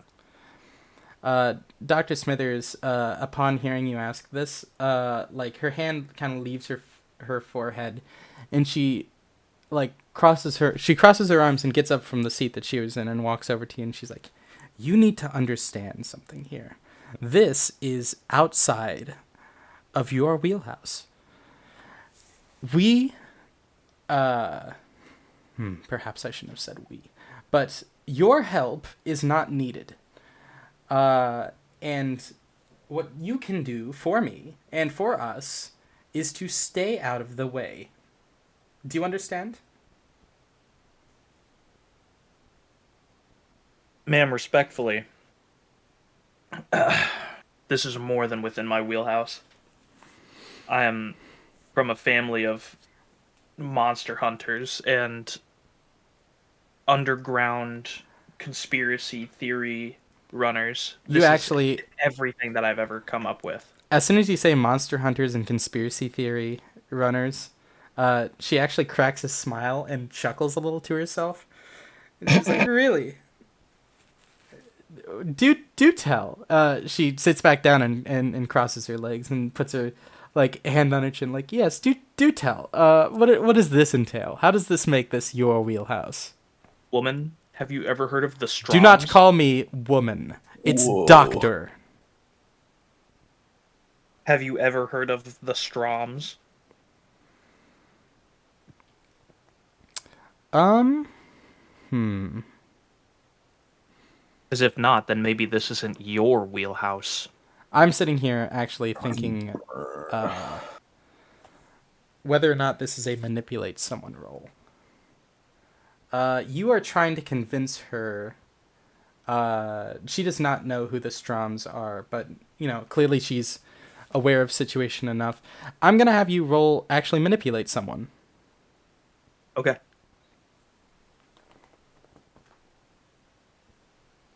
Which should be plus charm. I don't know if you have a good charm, though. Oh, you do. You have a plus I got a one. +1. Okay. 2d6 plus 1. A 9. That's a 9. That's a doable roll, baby. That's acceptable, maybe. On a 7 to 9, they'll do it, but only if you do something for them right now to show that you mean it. If you ask too much, they'll tell you what, if anything, it would take for them to do it. So you've piqued her interest. She's willing to hear you out. She was in the state before. She was just she kind just of thought I was a random. She not just thought you were a random, but really thought you were just bullshitting your way into trying to get involved. But you have got her attention enough that she's like, all right, why don't you give me a lowdown on the Stroms?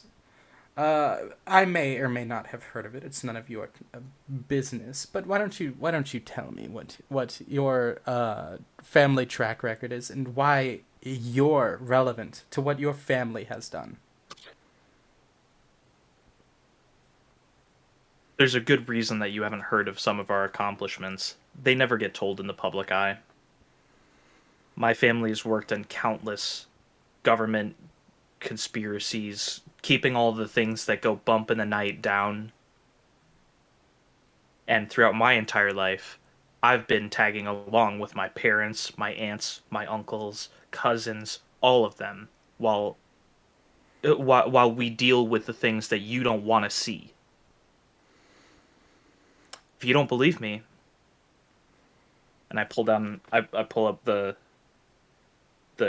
gown to reveal a family branded tattoo. Where is it? Where is it on the gown? It's on my upper arm. Okay. I was scared how I'm far not up you were showing pulling. I'm not showing cock.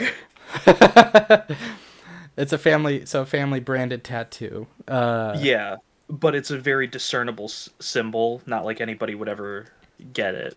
But it's a big S. Um, with like like a Victorian like uh fencing. You know, like the poles with the spikes at the top. Oh, okay.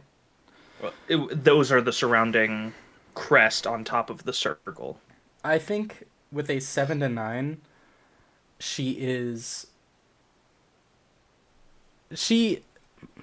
This is what she does. You show her that, and she walks over and takes a look at it, and frowns a little bit, and she's like, Avery, if you've ever heard the term unfalsifiable, it's essentially what you've given to me. You've told me a story of a family that does things that nobody has ever heard of, and you expected me to just immediately say, "Oh yes, well I guess if I've never heard of it, then it must be real." And that's not how I operate. That's not how we in the fields of science operate. But I'm not going to lie to you, Avery. I have seen this crest before, and it has been a very long time since I've seen one. And she pulls out a pen. She's like, "Give me the card I gave you." Go on. And she holds it. She's holding her hand out. I'll hand it back. She flips it over, and on the back writes an address a and a time. It's like a few days from now. I guess telling you the exact address and the time is kind of irrelevant right now because this is we're essentially doing a group hallucination. And she's like, "Why don't you tell your story to some of my compatriots? I do not believe I will necessarily be in attendance, as you can tell I'm a very busy woman. But perhaps they may be a little bit more convinced by your story than I." And she hands it back to you and is like, "Is there anything else I can do for you? Maybe a little morphine?" And she laughs and she's like, I'm not giving you morphine."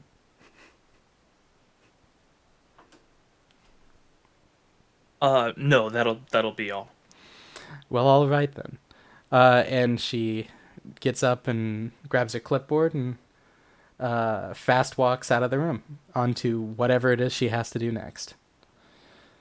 And you are still in healing mode, right? Yep. Still one more to go. I guess you might have had some stints in the past. You can tell that you're with the date and time that this meeting is.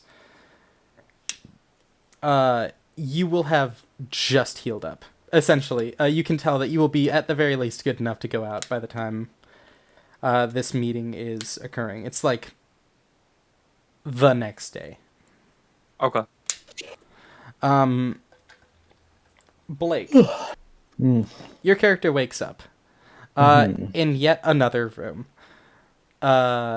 You have no idea what time it is, but this time there's not a window, and there is nobody else in this room with you. This is a kind of single confinement cell. Or I guess not cell. It's still a doctor's office with doctor rooms, but this is very much built to house one patient at a time. Right. And you find yourself to be once again restrained. Damn. And back in the hospital gown, and this time you actually don't see your things in the room with you. It seems they have taken them out of the room for the time being, wherever that might be.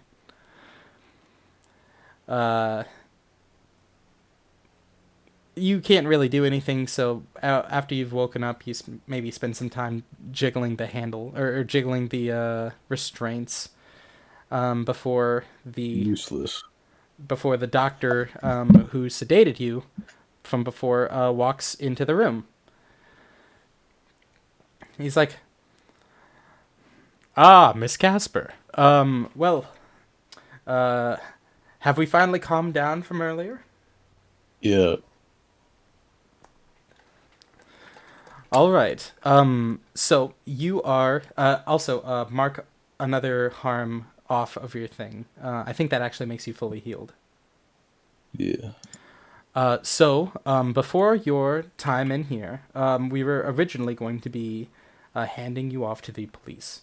But unfortunately, or I guess not retcon that. But fortunately for you, it appears your friend Neil provided quite a convincing argument for the police, and so they're just going to come in here and ask you a few questions about the night, and then they will be on their merry way. You don't have to go down to the police station or be incarcerated or anything. It's quite simple because it seems like you had quite the involvement in whatever it is that brought young Billy into this ICU. The squid dog.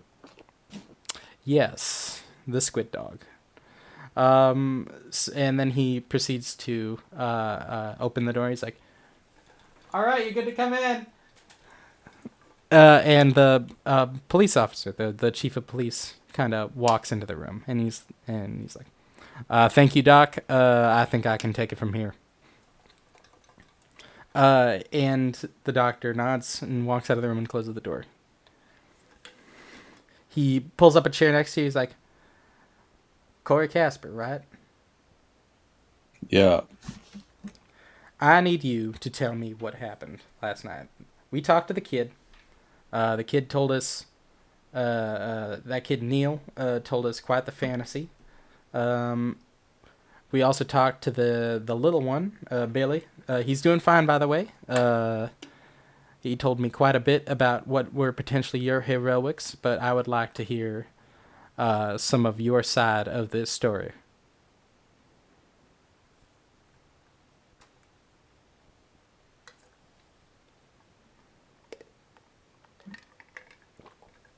Corey.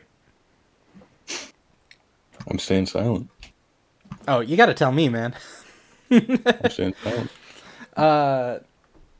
He's like, "Missy, you're not in any trouble, but we need to know what happened. We are, for the most part, certain that you were not a direct involvement in this child's disappearance, and in fact potentially helped this child be recovered. But there is a large timeline gap between this child's presence in the park and Can I go this home? child's if you answer my questions. And your presence with this child. So I need you to tell me what happened." The squid dog was eating the child, and I saved it. Okay. I need details, There was Miss a Casper. dog that looked like a squid, and it was eating a kid, and I saved the kid.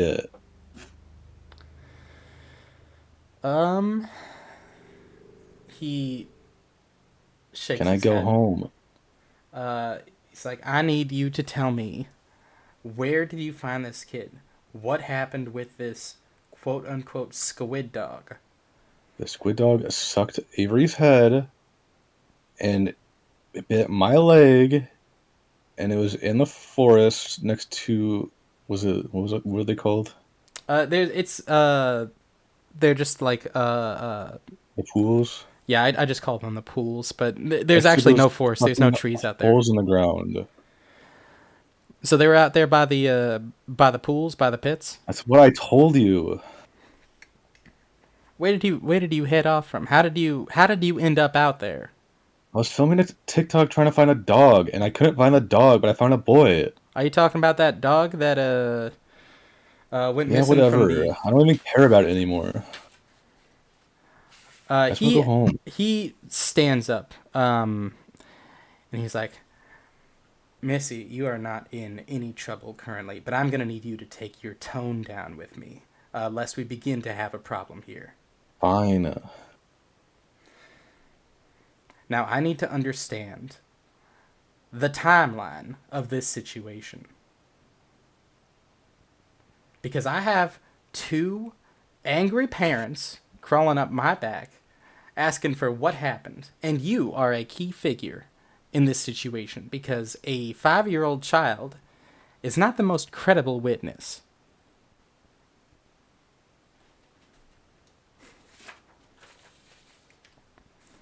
So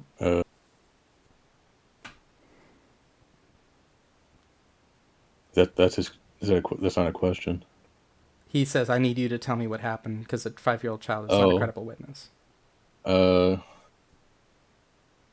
was filming a TikTok and then I saw tracks in the woods, so I followed them, and then I Out saw by a the boy. playground? Yes, by the playground. And then I heard the boy crying, so I screamed at him to come over here. And then he couldn't because his leg was sucked on by the dog, squid. And then the dog squid saw me, and then it sucked on my leg. He's writing all And this then, down as you're saying this. and then I got hurt, and then Avery got his head sucked on, and then we went to the hospital. What happened to the dog? He got obliterated. He I actually don't remember what happened to it. it got stabbed by Avery and then it was shot by Evelyn. Okay. After you fought it a little bit. It got obliterated. All right. So that dog's dead out there right now? Hopefully. Do you think you could potentially... He actually pulls a map out of like the local area. He's like, do you think you could mark on the map roughly where you found this dog? Or where this Map? dog was quote unquote obliterated? How do you use a map? He Good point. he hands you... He gave you a pencil along with it. How the fuck do I use a map? I need you to mark on this piece of paper here where that dog is. Where's the park? The park's right here. He points to the park. It's right there. What? Then it's right there. Are you just pointing to the park? Yeah. It was a lot further out from the park. He's like, that's the park. We've been to the park. There's nothing at the park. We're trying to find the body of whatever this dog is that y'all killed. You were like making your way back from... Well, could you give me an idea? It was like near the pools. Whatever that is. Okay, I guess you draw a circle in the general area. And he's like, thank you. This was all I wanted. And Okay, you gonna go home? no. That's up to the doctors. And he proceeds to get up. He's like, thank you for your time, Miss Casper. And he gets up and he walks out of the room. I just keep groaning. All right. Do you do anything else other than that? I'm turning to bed. All right. We'll switch back to Neil. So, Neil, it is the next day. You have woken up, had a nice... do you have like a breakfast thing that you do with Evelyn?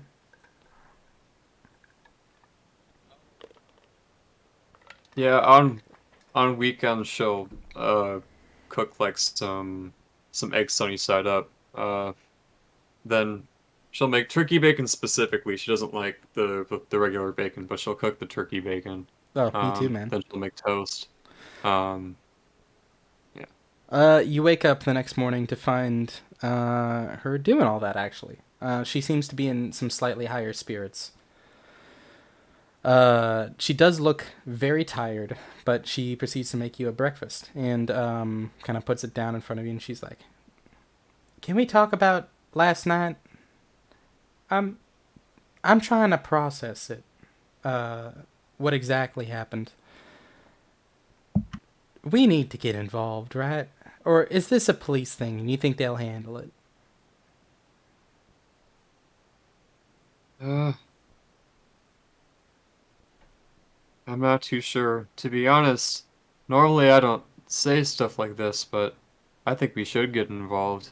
If they didn't believe every part of our story, I think we got to get involved at least somehow. Well, all right. If you maybe did you catch an idea of where maybe that dog went? Maybe we can go hunting because I do not want that thing stealing more kids. Uh, I can only imagine. Um, I mean, when it did leave, I wasn't exactly sure. You actually Does my character know? your character saw it dip into the pool. In fact, I think you were probably the only person who saw it dip into the pool because Blake was engaged with the other dog, and Kenny just had his face bitten. And Evelyn was very shaken from killing the other one. But you saw where the first one emerged and where or you saw where the second one emerged, and then where the second one jumped into when it decided it did not vibe with the current situation. Okay. Um, well, I do remember that one getting away. It went right back into the pool. Back into the pool. Did it? Did it come out of? You said you heard it the first time, and I believe we were following it out there.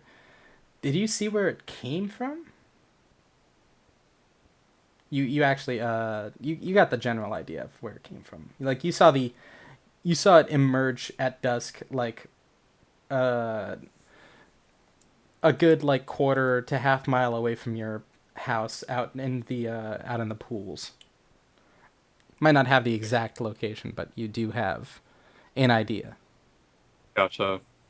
Then I basically tell her something like that along those lines. Okay.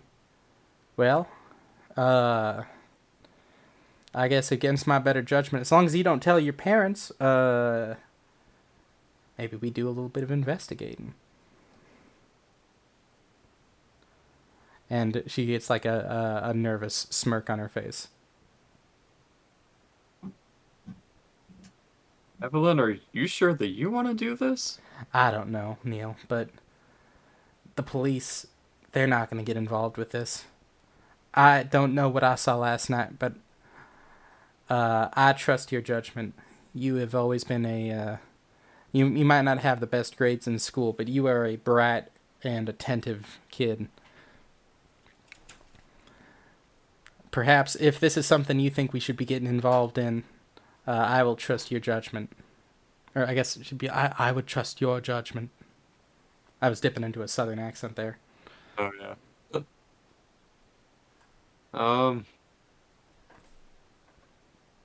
all right then. Well, what do you think? What do you think we should do? I mean, Avery is still in the hospital.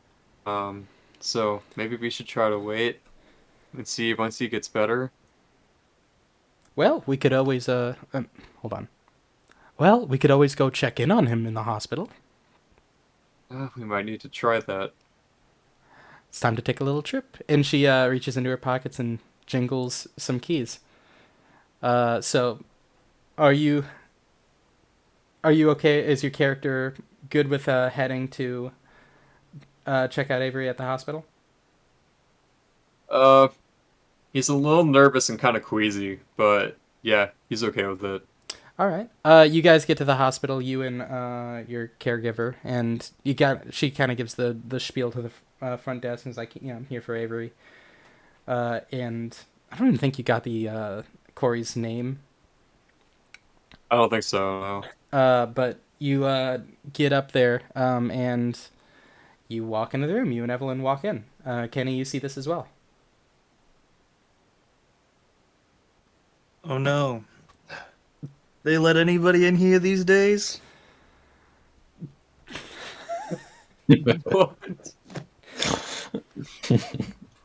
What, I can't crack a joke? Evelyn, That was a good joke.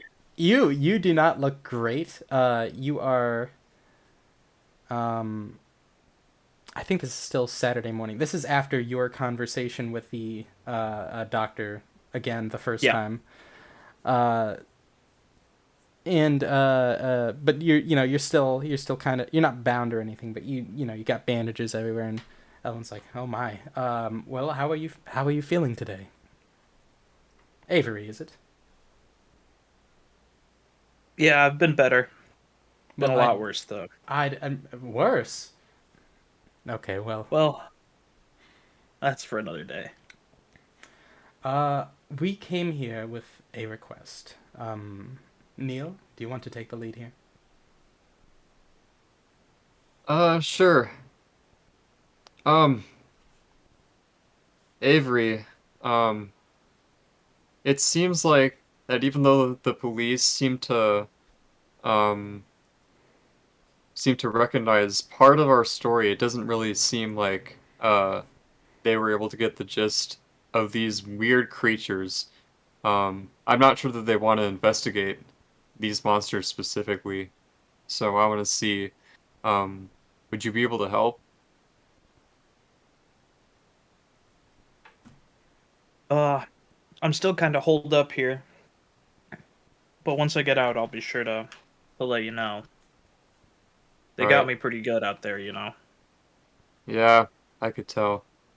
Um, do you think there's anything I could do in the time being?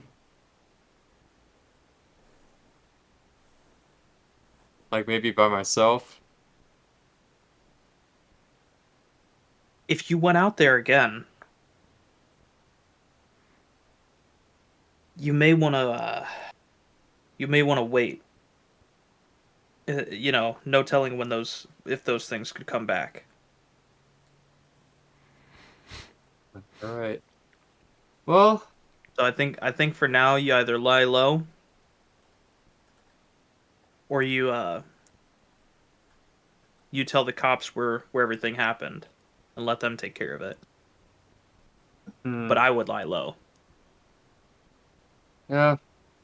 I guess considering they didn't completely believe me, I might have to just lie low then. Um, okay. Is there anything you need me to do for you? Yeah, if you get the chance, drive by this address. And I show him the address from the card that the doctor showed me. Alright. No, I took a Uh, picture with my phone. Neil, you actually recognize the symbol as being the same as uh, that guy in the cell who he gave you his card. Uh, Wait, that looks like Mr. Jean's card. Wait, you saw somebody with a card like this too? Yeah, he called himself Vanilla Bean Gene or something like that, but he had a card like this, um, with a specific phone number and name, and when I think about it, it also seemed like he had another card. What's the name on the card that you have? I I have two. You have three. Mine is Oh, from the doctor that was here working with me, and then Brent Bitley, our Lord and Savior. sure.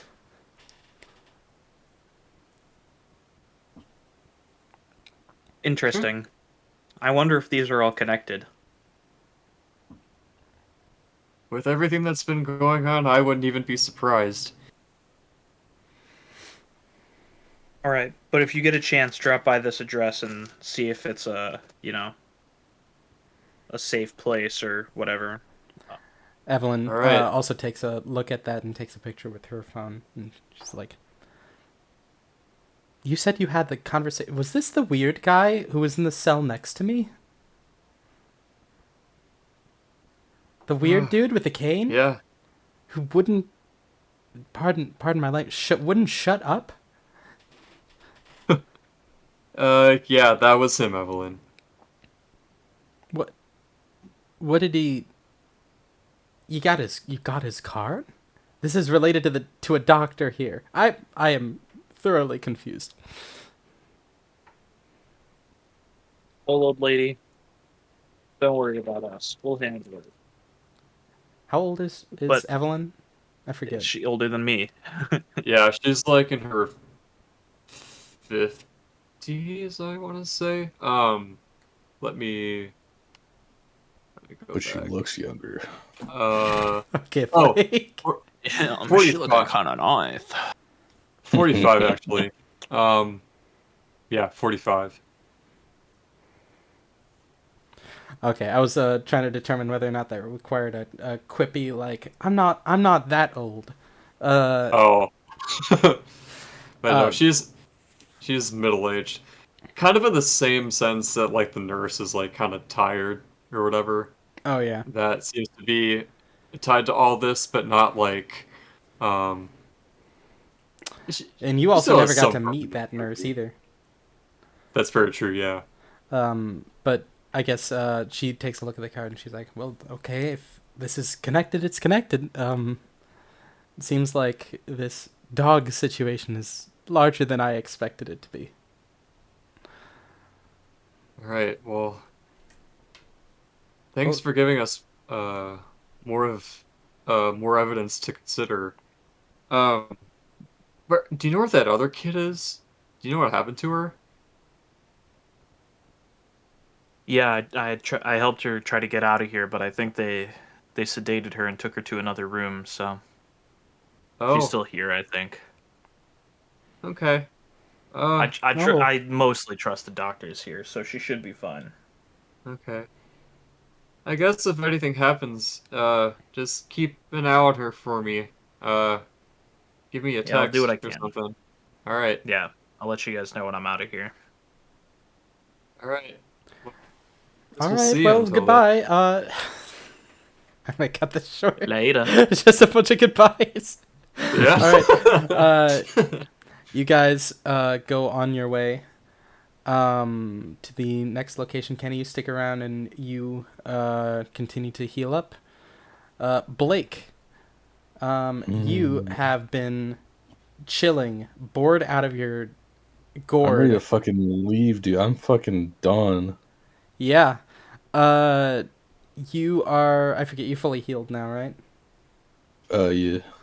Um, the Dr. Smithers, the doctor who was real talking you guys a while ago, she ends up coming into the Mhm. room, and is like glancing at her chart and comes in here and she's like, "All right, next we have a next we have a Corey Casper, and it's, oh, good lord, it's you. Hi. Have you calmed Can down the I go sass?" home? No. uh, um. Okay, well, let me save us both the headache. You're free to go. And she undoes your bindings. She's like, "You need to understand. Oh lord, the amount of paperwork I had to go.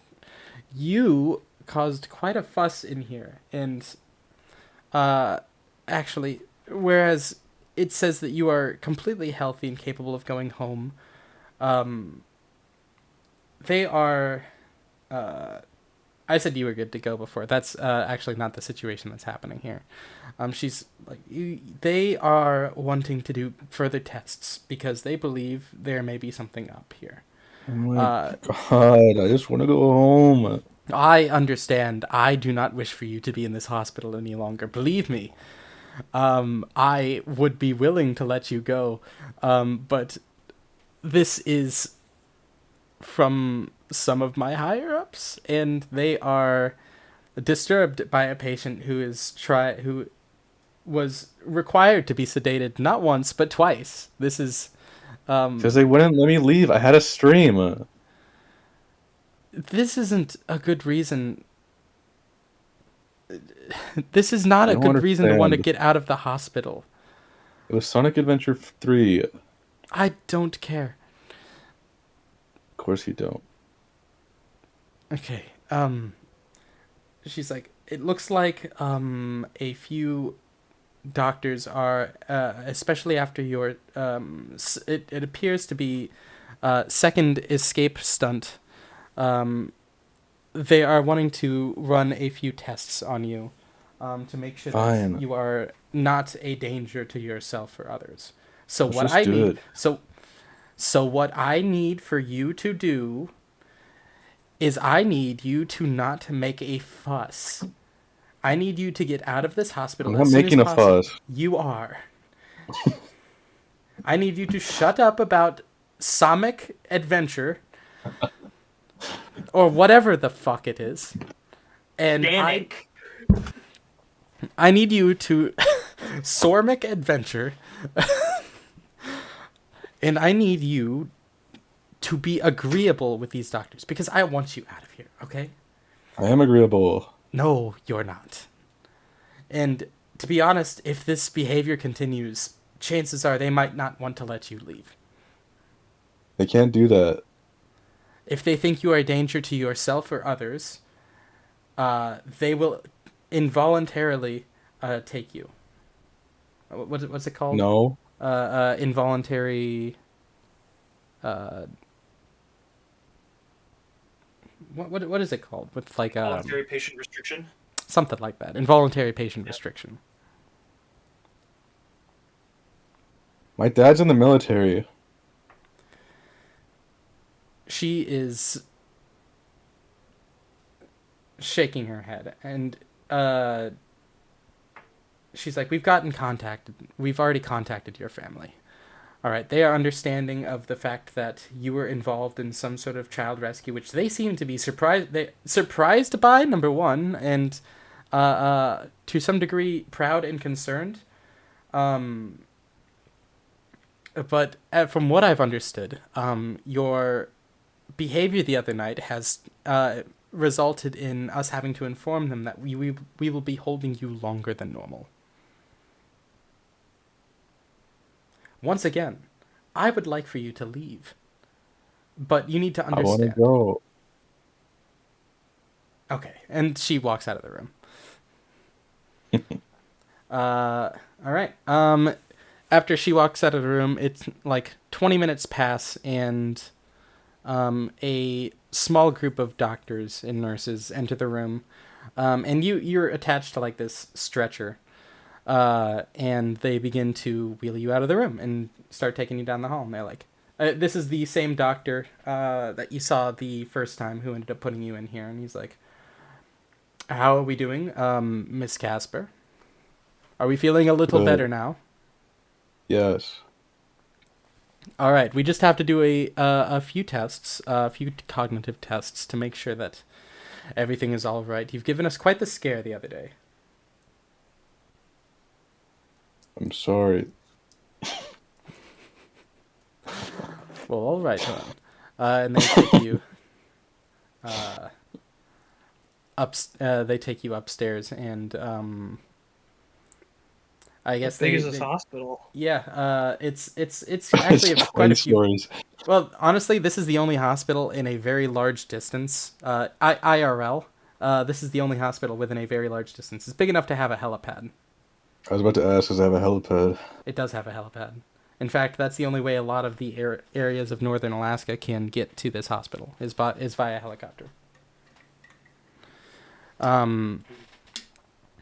They take you further around. I guess you probably couldn't tell where they were taking you, but under the battery of tests, they end up restricting you and asking you a series of questions, and continue to ask you about the experience. I assume, are you just being agreeable this whole time? Begrudgingly. Begrudgingly agreeable. All right. It is very annoying, and you are stuck at the hospital a lot longer than expected. I But don't like authority. that's fair. But other than you doing that, this is what your character is going to be doing for the time being. So we will switch back to Neil. You are, where is it? On your way to the address? Yeah. You and Evelyn are driving around town, and it appears that, despite Google Maps showing you like the address is at a certain location. What it really is it's like the start to a dirt road. Um, and Evelyn kind of gives it a look, but she continues on, and it is another like half mile to like a mile further down this dirt road, in between Utqiagvik and Derringer, where you guys normally are. And eventually you come upon what looks like a group of old hippie vans, like 3 or 4 of them. And Mystery they're, machines? say again? Mystery machines? Like that type of van, but they're covered in like a ridiculously floral pattern.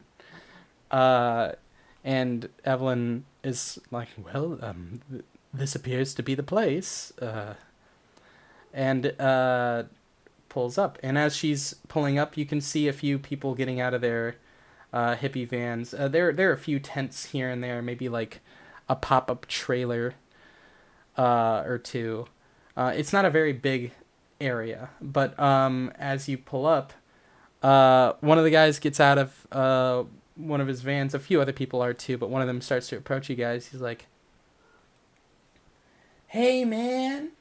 He's saying this to the one. He's like, "Hey, man, what's going on?" Yeah, Evelyn rolls down the window. It's on your side of the car. He's like, "Hey, man, what's going on?" Oh, hi. Hi. Can I ask, what is this place? Yeah, we're the Flatters, man. We're just a little commune. Were you invited in? I mean, not to You say could that we don't mind strangers, but ideally they've been vetted by somebody. He looks back at an older gentleman who's sitting there. He just kind of looks at the floor. I guess you could say that we were invited. Do you have a?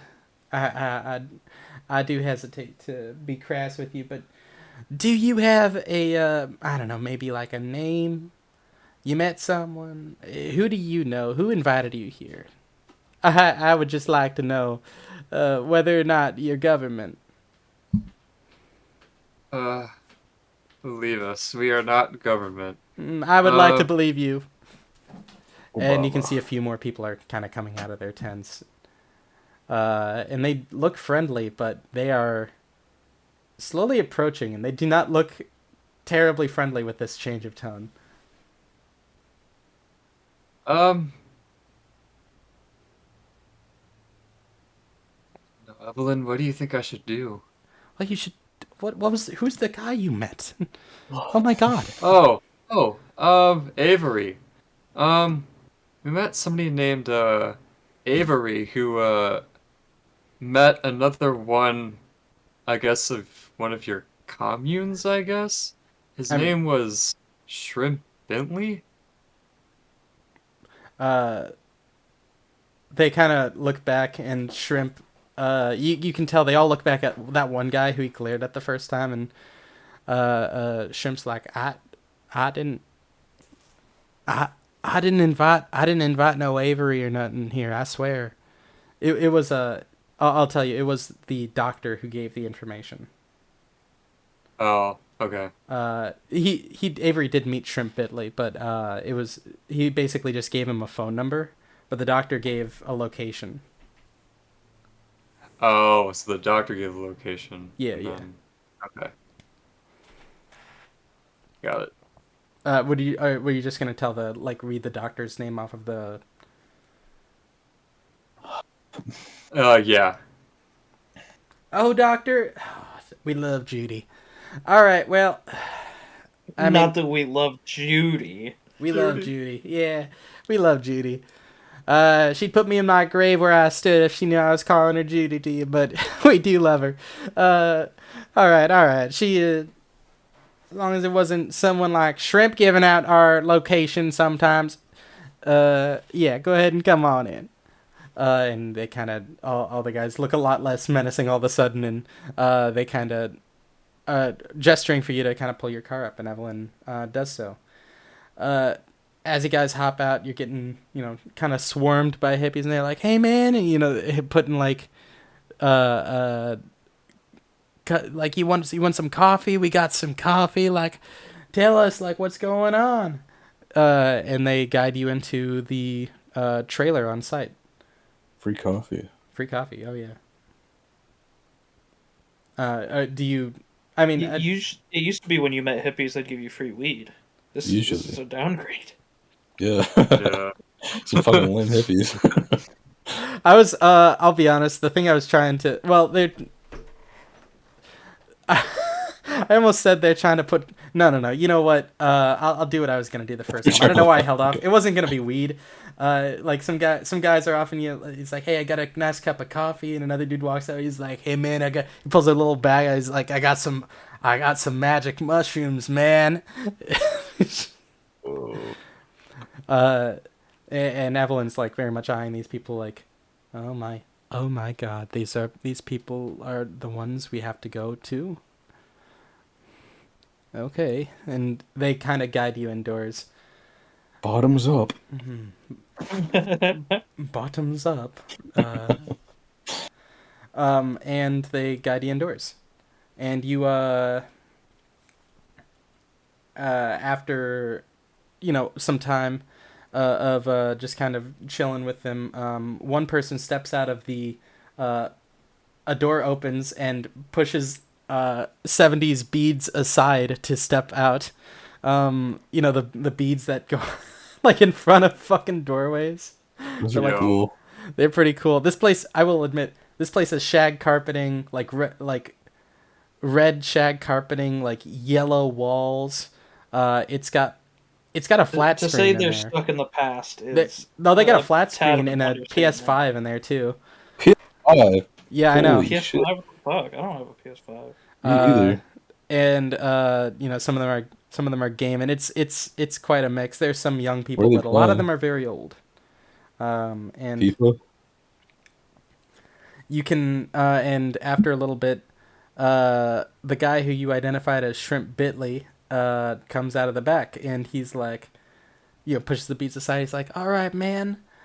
What brings you in here?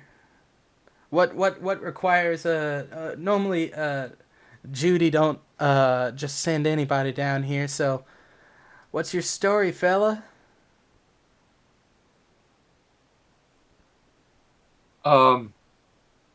Should I tell them? Is it okay for me to tell them about the monsters? It is up to you whether or not you want to tell them about the monsters. You do not know enough about the situation to know whether or not you should be telling them about the monsters. Oh, gotcha. So it is up to you what you want to do here. I'm not saying it's a bad idea, but I'm also not saying it's a good idea. I'm saying you don't know what kind of idea it is. Yeah.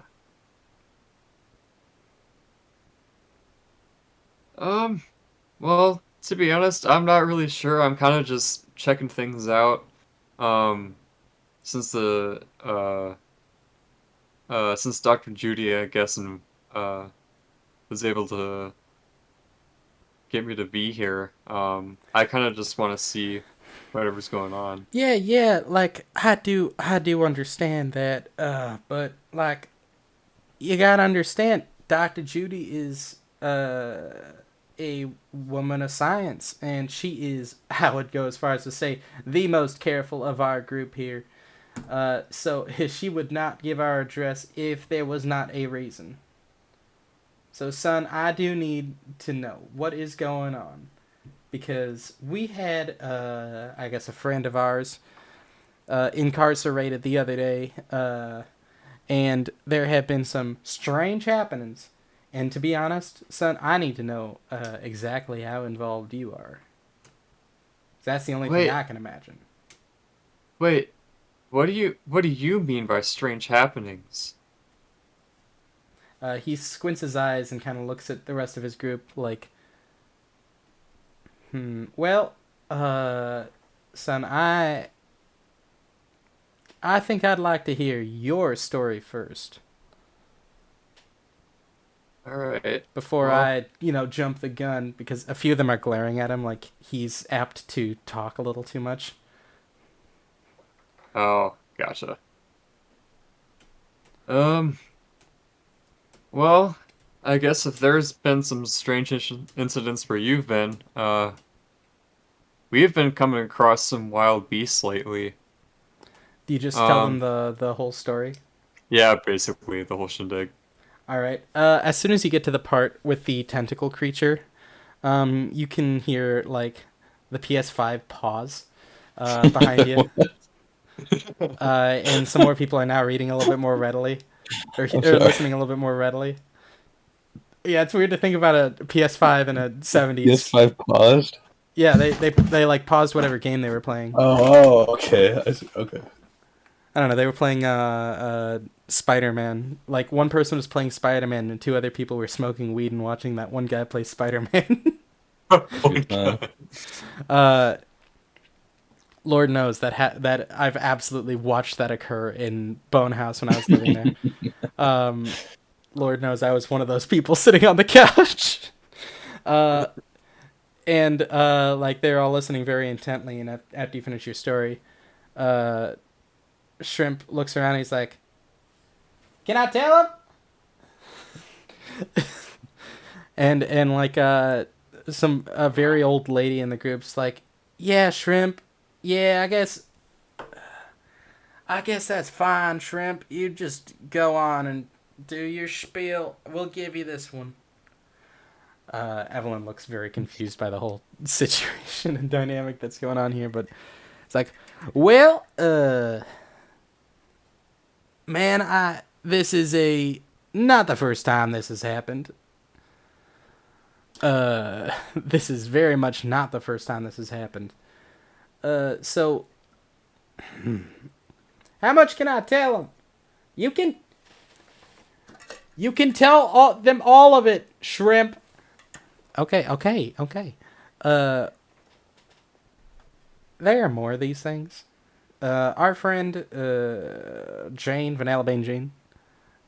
No, I'm dipping into Southern accent again. Our friend Gene, Vanilla Bean Gene, is like, he got captured by the police because he was trying to stop another one of those things the other night. It sounds like you were dealing with like another two of them. So we do know that there are at least three of these. I will be honest. You have caught us at a pivotal moment, I would say, and everyone else in the place is like, mm-hmm. Yeah, we have been disbanded for quite a while. Perhaps this would require a little bit more of a story here. Uh, and he goes into a spiel describing about how they had a group. He's like, we had a group back in the 80s, during the height of the hippie movement, very much against oil because let's be honest, there are some strange things out in this ice. We do not understand it. And the police, they were not helpful, man. You hear everyone in the back going, mm-mm. Yeah, those police were very much doing a bang up job ignoring all the weird little things happening in our town. And so we had to step up. And he gestures to like the half of the room that's very old. It's like we had to step up and do it ourselves. And we drove those motherfuckers. Sorry, my language. Oh, Sorry, oh. ma'am. Sorry, ma'am. Looks to Evelyn. She's like, okay. But we drove those right out of our town. And to be honest, we have not seen or heard much from them again. We advocated against all that oil. It dried up, and that was the last we'd heard of him until now. And we are. I'll tell you, Neil. We're scrambling. So, are you coming to us with the intent of helping us out?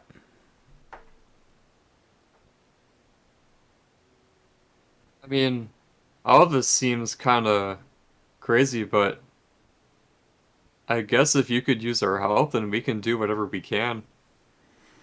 Evelyn kind of speaks up too. She's like, why the 70s, the 80s. That this has been happening for a while. I mean, I guess I wasn't here during the 80s, but how how has this not come up? Like, surely, demon dogs with split open faces would make headlines. Well, not out here in Utqiagvik. Well, man, I just, especially not in Derringer. It's a, it's not something that the man wants people to know. And so we had to kind of take care of it ourselves because they were, honestly, I'm pretty sure the government was ready for us to drown in whatever was coming our way. But for whatever reason, these things are coming back, and we need to stop this quick. And his voice kind of drops because he's like, as far as we can tell, they operate at night, man, and every night they're getting a little bit more bold. And we only dealt with a few of them, like 2 or 3 back in the 80s, and we thought we wiped them out, but clearly they are back. And this is going to be a problem if we let this continue. But as you can see, and he gestures around the room, we got old. I can't, beat another one with a baseball bat filled with nails. Not anymore. Not unless I fill my cane with nails. And he, gestures to like a little cane that's sitting in front of him. So we need all the help we can get. I guess that vanilla bean Gene guy was actually right. I love Gene. That guy's pretty cool. It's weird. I don't know why he chose to live with us. He came from a very rich family.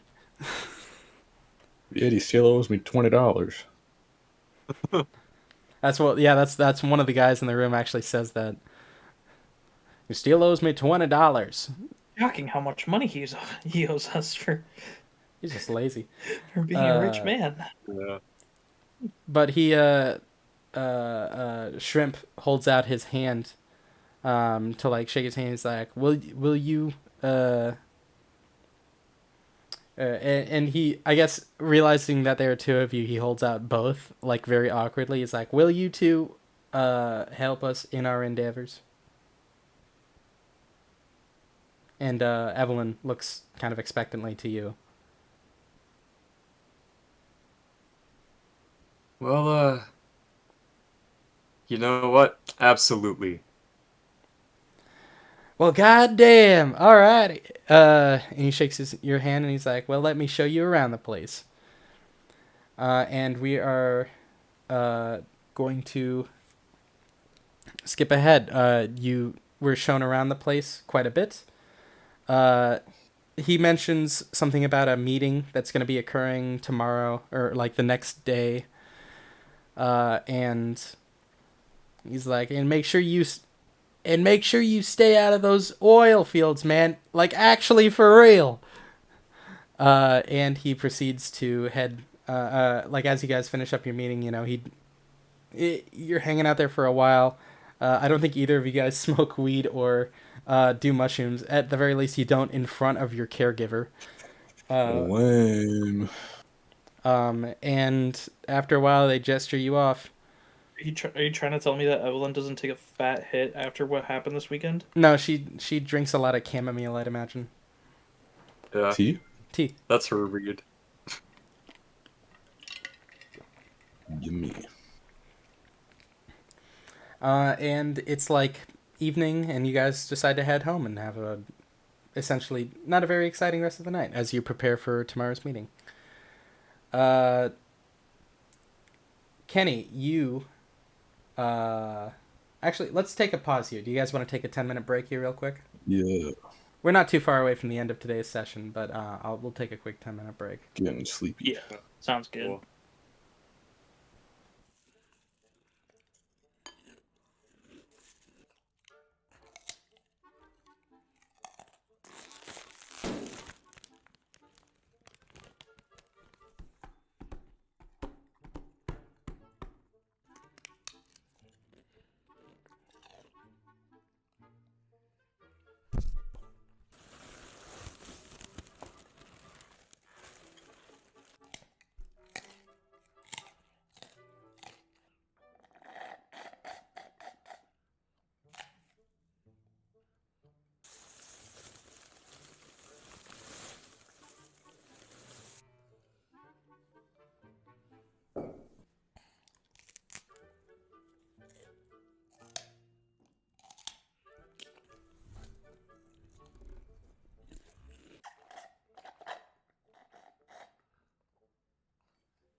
I'm not repeating it. Say it. I'm not repeating that shit. Say it again. I'm gonna go to cryptid jail if I repeat that. You gotta say it. Is Anything it that doesn't have a social security number or is it in a zoology book? or isn't in the zoology book is It's technically a considered a cryptid. cryptid. Yeah. So all I have to do is go off the grid and change All the my Grinch DNA. all the Grinch has to do is register with the United States of America as a citizen. That's all he has to do to no longer be a cryptid. Yeah. You just gotta start paying taxes. Are we gonna meet the Grinch in this story? Yeah, dude. Really? Oh, yeah. Fuck yeah.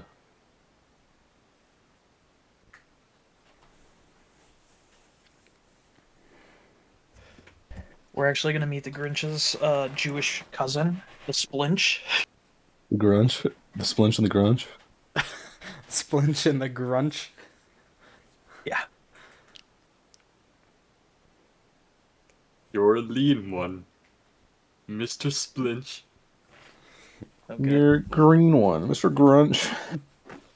You are really fucking green. Why are you so green? You're really fucking green, Mr. That's a song, right? Yeah. Oh yeah. You're a mean one, Mr. Grinch. Yeah. Yeah. You're a green one, Mr. Grinch. You're a green one, Mr. Green. Mr. Grinch. The Grinch. Mr. Green. All right. So we ended it. We're not too far away from the end of the session. So we ended the last thing before the break with Neil, you heading home in like the evening. Corey, you have been essentially subject to a bunch of tests. Well, I've been abused. They had to make sure that you were not a threat to yourself or others. It was incredibly About to inconvenient be. for you. I was a god. I'll tell you now as I'm going as to. the DM, maybe not a good idea in this situation. Alright, whatever you say. And and they're like, after a while, they're like, all right, it's one of them's like, okay, well, you've passed it. It looks like you were fully healed up, so we're giving you the green light, and they give you all your stuff back. We're with me right now. We're with me right now. What's with you? The story right now. Yeah, the story's with you. Oh. Okay. And they guide you back up to the front where your mom is waiting. In a wheelchair.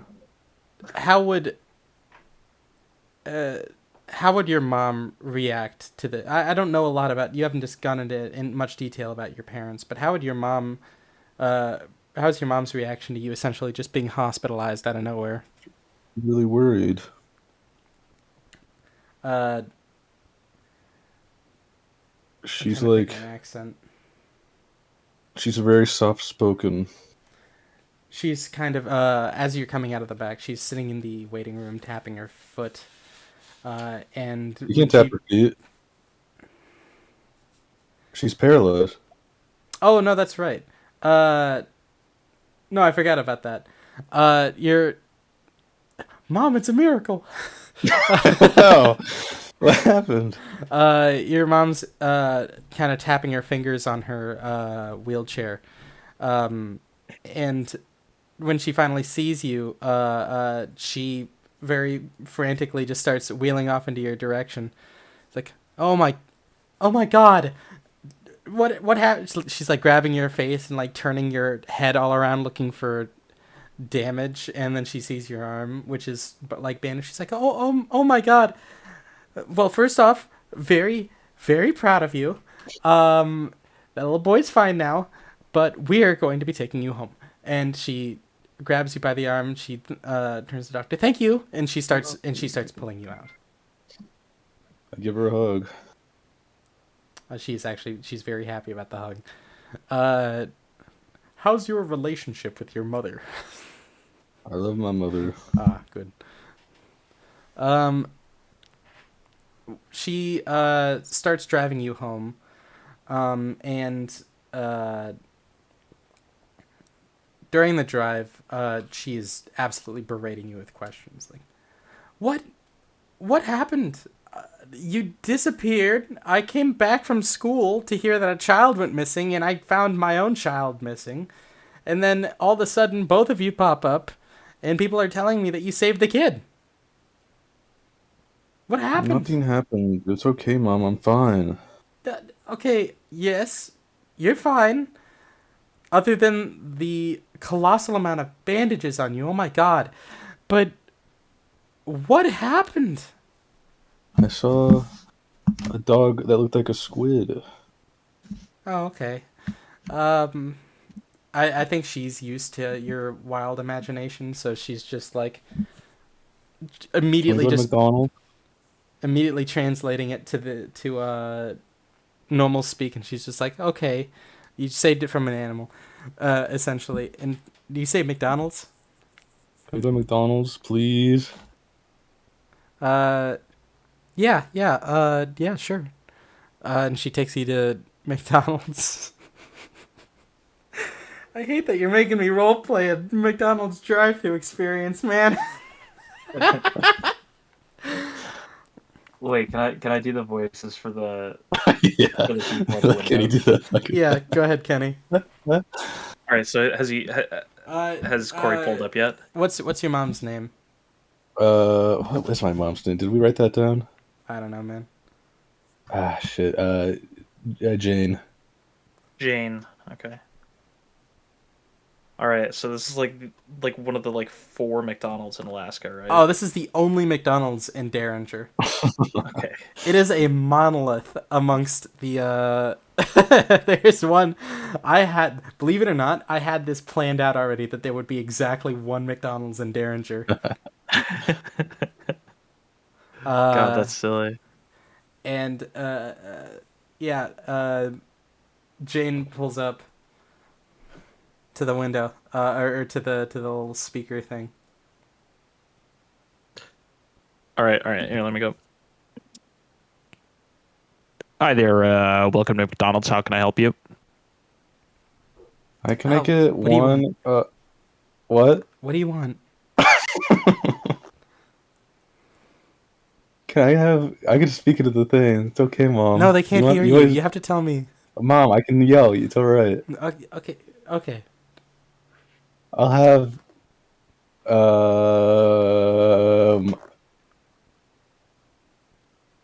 20 chicken nuggets. She'll have 20 chicken nuggets. Mom, Don't worry, I'm just helping. I'll have 20 chicken nuggets. Okay, anything else? Hold on. I'll have 20 chicken nuggets, Okay, 20 Small chicken fry- nuggets. Anything else? 20 Small fries. small fries, and a Small fries. She's gonna have small fries. Okay, 20 chicken nuggets, small fries. Anything else? a large Diet Coke with no ice. Hello? So you got 20 chicken nuggets, large fries, small Diet Coke with no ice. Yeah. Do you have the... And can I get a are you spicy McChicken? Bitch, we don't have those here. It's Alaska. Can I get a fillet of Oh, fish? yeah. Oh shit, I Yeah, you forgot. can get a fillet of fish. What are the special Alaskan menu items? Fillet of fish. Oh, okay. You got fillet of fish with every different type of fish. No, it's just the one. Uh. It's the same shitty one. But they don't have any Shitty burgers. fillet of fish. And that's it. Okay, I got 20 chicken nuggets, large fries, small Diet Coke with no ice, and a just fillet of small fish. fry. No. The fries were small and the drink was large. Don't lie to me. What? My daughter wouldn't lie to you. I got 20-piece nugget, small fry, large Diet Coke with no ice, and a fillet of fish. Will that be all? Mom? I'm good. Yeah, that'll be all. Okay, that'll be that'll be 1864 at the window. Please pull up. Holy Okay. shit. She pulls up. That's good. No, she pulls up. Hi, that'll be 1864. Can I please have a card, She pulls out an Amex card and hands it to you. ma'am? This is not valid payment method. We accept cash, Visa, debit. We accept Visa, Mastercard. This is just a. You're kidding me. This is You don't just a accept it. plastic. Okay, fine. She puts the Amex card back and she starts rifling through her purse and pulls out like 3 McDonald's gift cards. She's like, I think this has enough on it. Mom, you always do this. Yeah. She hands the Okay, 3 one moment, please. Mom, What? it's so embarrassing. Why is this embarrassing? People don't use coupons. They're not coupons. They're your uncle got them for us, and I keep forgetting to Okay, use ma'am. them. Yes. Your last card had a balance of -$8 on it. -8. Yeah, I don't know how you managed to do that, We all but the other two McDonald's? covered it. So you're still in debt somehow. But anyway, here's your meal. Have a great day. Okay. Hold on. We're missing a fillet of fish. Are you lying to me? Reaches into the bag and pulls out a fillet of fish. Oh, I'm sorry. Have a pleasant day, ma'am. All right. Choked on This fucking McDonald's coworker's looking catchphrase beauty line. It's so funny. I'm gonna lose my shit, Are you lying? Are you lying to me? I'm just imagining a fucking McDonald's worker saying that to me. Oh my god. All right. You eat your food and you go home. Oh my gosh. I have to. No, I gotta use that at work tomorrow. No, I Oh won't. I my won't. god, that's lying to so me? fucking good. Are you lying to me? You're lying to me. Oh, I paid with my card. I think seeing your Oh fucking god. your fucking profile picture also. Like, it's funny. I'm just imagining this Getting guy. when he What? Are you lying to me? what all McDonald's workers look like. There's always one thing Oh every my goddamn God. session. There was Kenny doing the gritty off the bus, and it's the fucking McDonald's scene. All right. Y'all go home. We're gonna have to grab a clip of that. Y'all go. That was good. Y'all go home. And, Somebody. and Ma'am, please pull away from the drive-thru. you're going home. You have your order. I'm just checking. Mom. I'm just checking. Oh, you had it. Hold on, I'm counting the nuggets. Oh my Ma'am, are you God. counting the nuggets? I'm counting the nuggets. Counting Please nuggets. leave. There's nobody behind me in line. Oh shit, there's someone behind me. Please leave. Oh, fuck. You go home and eat your food. Mm, You're mm, finally mm. home, Blake. Your dad still You isn't get a home phone yet. call from the McDonald's worker. Hey, actually, we only gave you 19. Come We only back. gave you 19 nuggets. I'm sorry. I'm very No. sorry. Please come back. I will right I this was lying wrong. to you. How did we know? Kenny, I was really. The only thing I was gonna do was gonna be like, "Hey, for sure, McDonald's, yeah, what? What? Yeah. Can I have a 20-piece McDonald's? Try that. Yeah. Yours It's was still better. good. He's lying. So good. Remember you're lying to me. I use that in my fucking You job. lying to That's me so is funny. such a good line. But Blake, you finally get home and eat your food, but your stream starts 2 hours late. It's fine. No one watched it anyway. You were putting up a fuss in the hospital. It was one viewer stream, and it was you Yeah, on your. it's- it's- You actually Fucking find that you are Nightbot. you actually find that you are down a follower. I go. You Guess I'll make it- fucking 4 to 3. I guess I'll make a TikTok about losing a follower.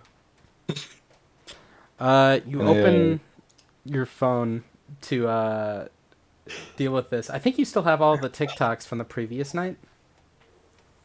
Oh, the video I shot. And you didn't get a Oh. picture of the thing, did you?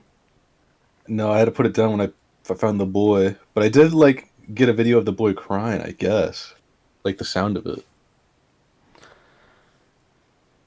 Okay. I'm just trying to remember that so that I can think of whether or not I want to use that later. But basically, you get home, and as you're about to start the stream, off in the distance, you hear...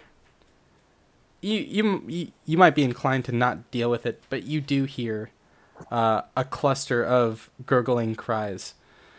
And Oh, no. actually, Neil, you hear the same thing from your little porch thing. This one is a lot significantly further out. This is from that area, and perhaps you don't do anything about it, but this is more a sign that whatever had happened the previous night is not done. And with that, before the Sunday meeting, I think I'm gonna end the session here.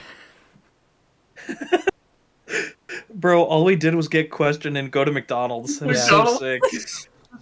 And I got, just for continuity, I got all the way to the Sparkling Cave level of Sonic Adventure 3 before I ended the stream. That's fair. That's true. All right. Sparkling Cave. I'm gonna end my stream. We'll have another one probably in 2 weeks, maybe some other time, depending on schedule. But I'm in stream. Even a worm will turn.